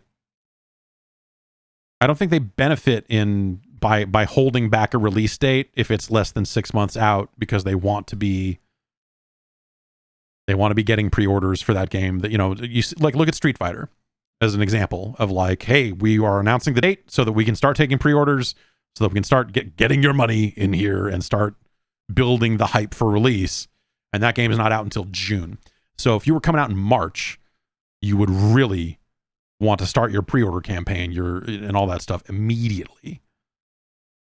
So yeah, this seems more like a, hey, Tekken's coming. We'll be back with more details soon, but we want to just remind you, Tekken. Have you heard of it? The volcano comes for us all eventually. Tekken 8 coming soon.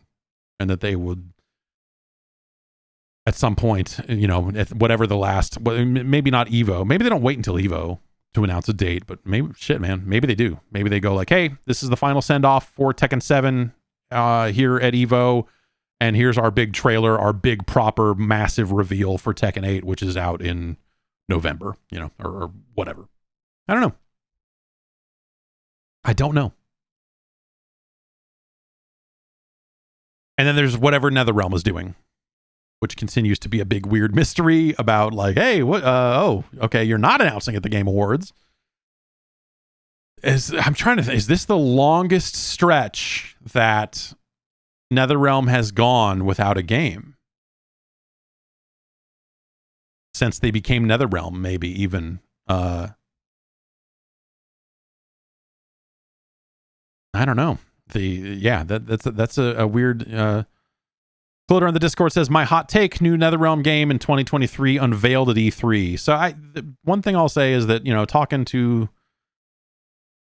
speaking with Ed Boon back when they revealed the last Mortal Kombat, he seemed to express a certain amount of enjoyment in the short time between announce and release, or announce, reveal, release. You know, the shorter cycle of not having to do individual, especially in a situation where so much stuff leaks, right? If you look at every Capcom game, and I want to say that NetherRealm has had pretty big leaks of their own in the past. That if you get back to just like, hey, we're going to have 6 months from announce to release, or something of that nature. They can be a little more boom, boom, boom with it and be like, here's another character, here's another character, here's another batch of characters. Fuck it. Like, we don't need to do one character a month just to string along drip feed interest in the game, to drip feed drive this pre-order campaign. Like, no, hit you all at once up front with some big shit, and then have some more big shit closer to release, and just like pow, pow, pow, and have your 3 big hits, one every 2 months or whatever. And then your game is out. I imagine that that's just a much better process for the people making the game, to not have to sit there and go like, all right, we need to run a year of live streams of character reveals of, and the character leaked, but we're going to do it. We're going to treat it like it didn't and be like, look at this. It's Kung Lao. Oh my God. It's Kung Lao. And having to do all that shit. It's probably better for them and their time to be on a shorter cycle. And also, when you think about the way things leak and all of that other shit, that you know, a shorter cycle probably just makes a lot more sense, and you get to be a little more white hot with it, because I do think that you and I think Street Fighter 6 has done a better job of this in terms of announcing their characters and getting all that shit out there, and not just doing like, who's the, you know, like treating it like it's a fucking Pokemon. Who's that Street Fighter? It's Ken. Oh shit, Ken's in it. My God, man, what will they think of next? You know, they can just kind of move on with that and work on showing you some of the other weird stuff in the game, especially when your game has weird stuff to show, the way Street Fighter 6 seems to.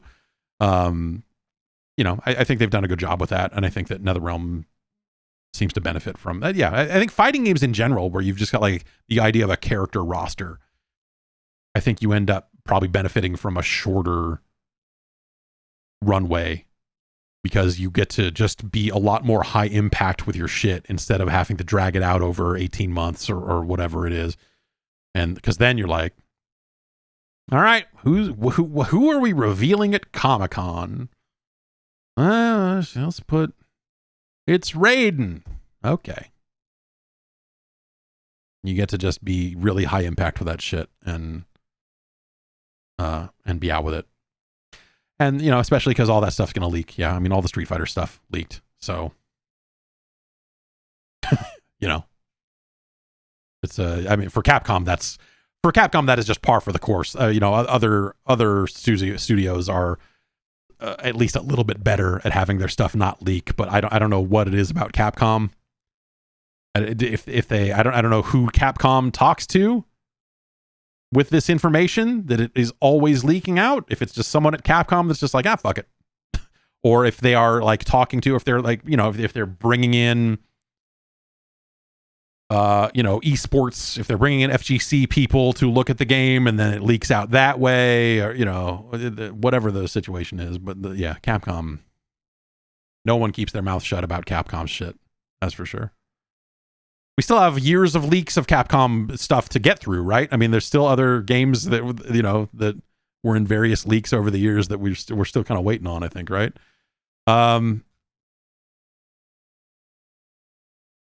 Anyway, that's new releases. Let's get into some. This went way longer. I thought this was going to be an all email show, and here we are. We haven't even gotten to emails yet. podcast@guard.bike is the email address. Let's get into a handful of these here, huh? Sam writes in and says, the Game of the Year season got me thinking, is there any record of your personal games of the year from the GameSpot days? The top 10s that you and the staff produced over the years are wonderful time capsules, and I wonder if anything like that exists for the earlier part of your career. No, we didn't do that. We did not do personal lists of Game of the Year. You know, the idea for a long time at GameSpot, the individual was kind of not focused. We did not focus on us as individuals. We focused on the staff. And so a review was meant to be like, this is the take on it. This is the take on it. That works way less after all these years. It's not a, you know, I think that we did that for good reasons at the time, and I think when you say it out loud now, it sounds kind of ridiculous. But the idea was like, it's an editorial we. It's a we the staff are speaking to you. It is not, you know, it wasn't until we started doing podcasts and more video stuff that kind of started to fall apart. And but no, we never really did individual Game of the Year lists in that era. So I don't. There's nothing. I could not tell you what my favorite game of 1999 was.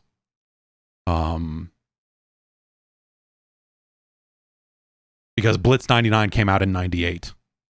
so I have no idea. You know, is it Soul Calibur? Maybe I would have said that in 90. I don't know. Back in 99, I liked Soul Calibur just fine, but which Tony Hawk game came out in 99?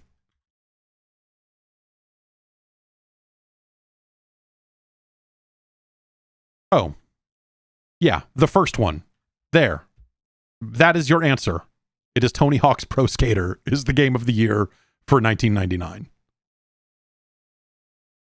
We'll quickly look at a list of games that came out in 1999. But it's Tony Hawk.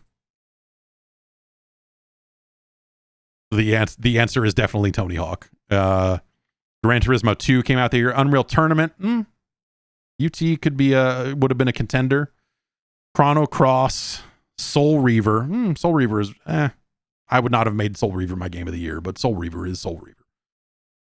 Planescape Torment. I bet Planescape Torment was GameSpot PC's game of the year for 1999. Siphon Filter came out in 1999, huh? Roller Coaster Tycoon. That's a big fucking year. Wipeout 3, you know.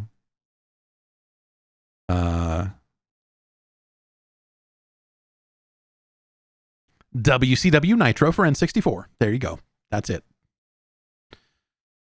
Gauntlet Legends. I don't know. Yeah, the answer is Tony Hawk. The answer is Tony Hawk's Pro Skater is the game of the year for 1999. Any other answer is fucking wrong. How about that? someone out there going like, but what about Tom Clancy's Rainbow Six Rogue Spear for PlayStation? Or I'm sorry. No, PlayStation 1 didn't come out till 2001, so that wouldn't count.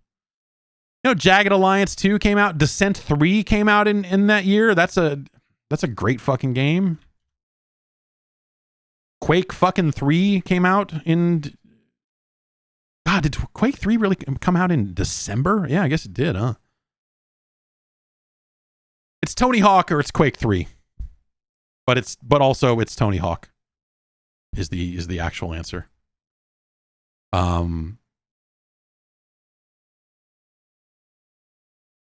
Marco writes in and says, I was just browsing the Android App Store and noticed that the number one app today, being the day after Christmas, is the Oculus Store app, beating out Fitbit, Xbox, and Apple's Move to iOS app. Is VR growing a lot and we just don't see it? Sort of like how Roblox grew in popularity with kids and people didn't particularly notice it until a few years ago? Well, possibly, right? Let me send this.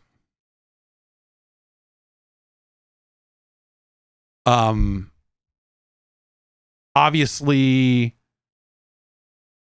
I think VR would make for a hot Christmas gift, right? I think that's even with the price going up, that's going to be something. And the thing I do actually seem to anecdotally be seeing more of is younger and younger kids getting interested in VR.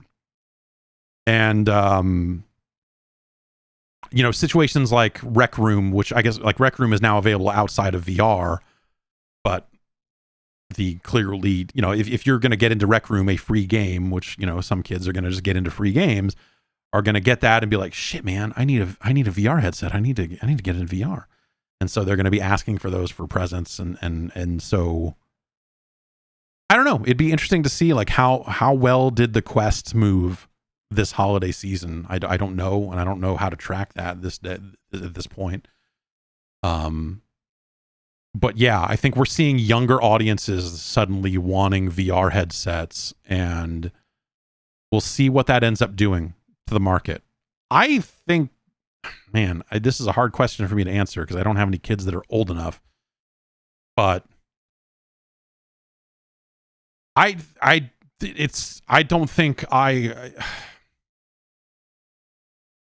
know that VR is for kids. I don't have they done there, you know, Nintendo had all when the 3DS came out and they were like, hey, if you're a little kid, don't have the 3D turned on because it'll break your goddamn eyes, or we don't know, it might break your eyes. And so until that data is in on VR, I don't know that and generally speaking, I feel like everything I have seen has been erring on the side of safety and being like, hey, I don't know that you want to get VR for your kids. And so I would be worried about that. I would be worried about like putting children into VR headsets for a fucking variety of reasons. Obviously, VR can be a social experience. I don't want to diminish that, but like, ugh. We'll take a couple more here.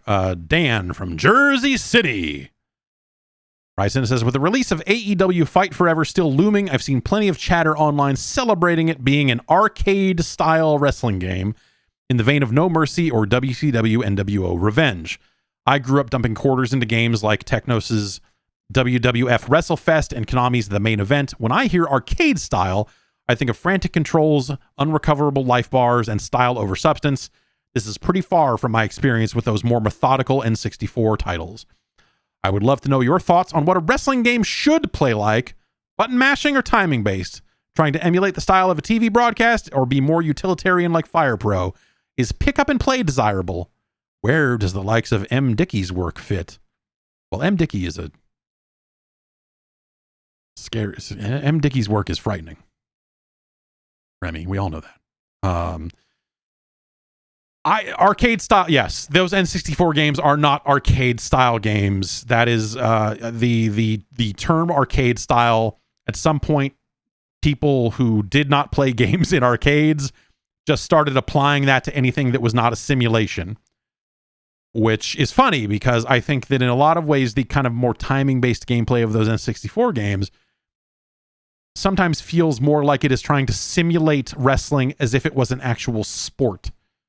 Whereas the Acclaim games of the era, WWF Attitude and the ECW game, felt like they were taking more of their cues from fighting games by being like, oh, hit left, right, down and the button to do a Stone Cold Stunner or whatever it was. And so that, in a lot of ways, was a more arcadey approach, whereas Fire Pro is probably more of a true simulation, but also a weirder one. Like, what does simulating wrestling mean, right? What does simulating the act of pro wrestling actually mean? Like, and it depends on what you're trying to evoke and how far you're willing to go. Like, the game that I want is a game they should probably never make. It is more of the M. Dickey line. It is more like a wrestling promoter game than anything else, where I think that there's interesting gameplay in not treating it like it's real. I think when you try to treat it like it's a real sport,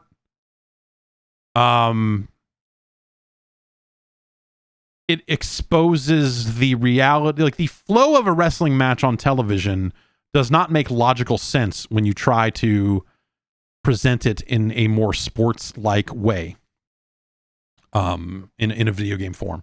So those WWE games where they're splitting the difference in weird ways, where they're like, if you do the same move over and over again, the crowd's not going to like it, and you won't get as many stars at the end of the match. Okay, what? Like, I know, I know what, but like, how they don't necessarily go out of their way to say, oh, you need to entertain the crowd. Like, really, you're just like, you control this wrestler and try to win the match. But you're like, okay, but also try to have style while you do it. And try to, like the things that they layer on gameplay wise to try to manipulate you into playing the game in ways that might slightly resemble television a little bit more it's a really hard through line logically. You know what I mean? And so I don't think, there's something about the idea of, if you made a multiplayer rhythm game that is choreography based, and you're like, okay, I'm going to do this, and then you need to hit this button to not break your neck. I'm going to hit you with a Styles Clash. Make sure you hold triangle so that you don't tuck your head, or you're going to be fucked. Like, that's not a good video game. It's maybe an interesting one. It's an interesting thought experiment. That might be cool once. But you're not going to go out and make a WWE. You're not going to go make a fucking licensed video game that way, right? And so, those games are not arcade style games. The AEW game, pick up and play, does not mean arcade style, but people have conflated the two over the years in ways that are maddening. Because at some point we just started using the term arcade style. I had to force myself to stop doing this a number of years ago, because arcade style just started meaning not a sim. And we still use this sometimes in, when we talk about Need for Speed as an arcade style racing game. It's not Ridge Racer. Ridge Racer is an arcade style racing game. Need for Speed is an open world, like, the simulation aspect of it might not match Forza's level of physics and all that stuff, but like, it's more that than it is Ridge Racer. Just because you hit the button to try to drift doesn't, it's still an open world. It still looks like the rules of the road tend to apply. People still drive on the right when you're seeing traffic in that game, right? So it's sort of a weird thing. I always thought that, like, the closer the game got to looking like wrestling on TV, the better. But I guess my problem is, if you did that, I don't know that would be an interesting video game. The catch being that I don't think that today's wrestling games are especially good either. So you might as well try something. The AEW game, going back to the way the AEW game leans on those N64 games as inspiration and trying to present it as, we're getting back to the good stuff, like that is really rubbing me the wrong way. Because if I wanted a game that had really good pick up and play, I would say go all the way with the arcade style stuff and make something that's closer to WWE All-Stars from a gameplay perspective. That game was just fucking fun. and it was so over the top that it felt big and crazy the way that like the best moments in wrestling do. Even if those guys were, you know, physically all fucking cartoony and weird looking, like that game, I think, delivered the impact of fucking shit up the way a good wrestling match can be, you know? And so I think that's an underappreciated direction that we don't see enough of. And I think these N64 games, I was not a fan of them back in the day, having had to play them quite a bit at PAX over the years. I begrudgingly developed a form of respect for what they are. But what they are, I don't think that they do a good job of presenting wrestling in a way that looks or acts like television. I think they're actually, in fact, pretty fucking bad at that. But they did it in you know, they did that in service of trying to make a more playable video game. And so I have to at least say, like, yeah, well, at least it's that. So I don't know. I think there's a lot of different ways to go with a wrestling game, but I think they're all compromised in one way or the other. So it depends on how do you want to skew it? What slice of it do you want? And what slice of it does the majority of the audience want as a business? You know, you kind of have to look at that. And I think that's why these WWE games end up being this miasma of fucking, like, yeah, you're getting star ratings, but like, you know, it's this very tightly counter-based system and timing-based this, and, you know, do these, but it's not quite an opera. It's not quite a dance routine, but you kind of need to try to get people into position. Tag matches make even less sense in a video game when you think about how the flow of a tag match on television, and the idea of like, oh, he couldn't get back in time and save him, so he got pinned. You know, like the drama of a tag match is so forced in reality that, like, when you present it in a video game, you have to come up with all these other systems like, oh, they can jump in the ring twice to stop a tag, but not a third time. Or, oh, it's too soon since the last time they jumped in, so they can't get in again. And like the weird bullshit that has to happen because of the weird bullshit that a tag match is. It just ends up being a really weird situation. That's really hard to translate. That's going to do it. Thanks everyone for sending in your emails. We'll have more emails next week. Thanks everyone for sending in a bunch. We've got a bunch to go through. And we will get to them for sure. But I am going to head out here. So that's the show. Thanks everybody for an awesome 2022. I had a bit of a bumpy 2022, kind of a fucking weird one. It sounds like everyone, I don't know. It seems like the number of people I've talked to this year, more so than even the last couple of years, that have been like, man, fucking shit, this year is crazy. Like, yeah, seems a lot of people have been going through it. So everyone hang in there. I'm not going to say next year I'll be better, you know, because like, it's just another day. It's just January. It's just another month. It's just another day. You know, it's what you make of it to a certain extent, but also it's what happens to you along the way. So just keep plugging away at it. I'll keep plugging away at it. I'll be here next week, every week, and we'll just keep doing this. Thanks to everyone for supporting the Patreon. You can head over to patreon.com/Jeff Gerstmann for more details on that. You can get access to Game Boys to Men. You can get access to early access to the Jeff Gerstmann Hall of Fame. There's a new one of those up there. Yeah, also we did a bonus episode of Game Boys to Men talking about the Judgment Night soundtrack. That's available on YouTube, as well as in this podcast feed. If you're looking for the audio version, it should have gone up there as well. So you may have already heard it, but yeah, go check that out. It's a lot of fun. Glenn and I talking about the 1993 release of the Judgment Night soundtrack and how the Judgment Night movie is not good. But the soundtrack, incredible. All right, everyone, take care. I will be streaming this week as normal, so you should see me on Wednesday. You should see me on Friday, and then then it'll be New Year's. But if you're a podcast only kind of person, then I'll just say Happy New Year right here, right now, and I'll see you next year.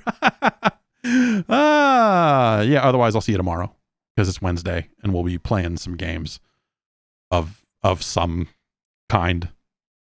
Maybe we'll finally rebuild the soundboard. I don't know. We'll figure something out. We'll do something. All right, everybody, have a good one. I'll hit the music and we'll go. Take care of yourselves, your families, whatever else you got to take care of. Handle your business. I installed Street Fighter V and I started playing as Luke. And I was like, you know what? This is all right. But it ain't as good as Street Fighter 6. Like the meters, the way that it all works, all the overdrive stuff in Street Fighter 6 seems so cool. And missing it in Street Fighter 5 is like, like Luke's in there, but not the way I want him. Also, he does not say beast mode, baby, so not nearly as good. Have a good one. We'll see you soon.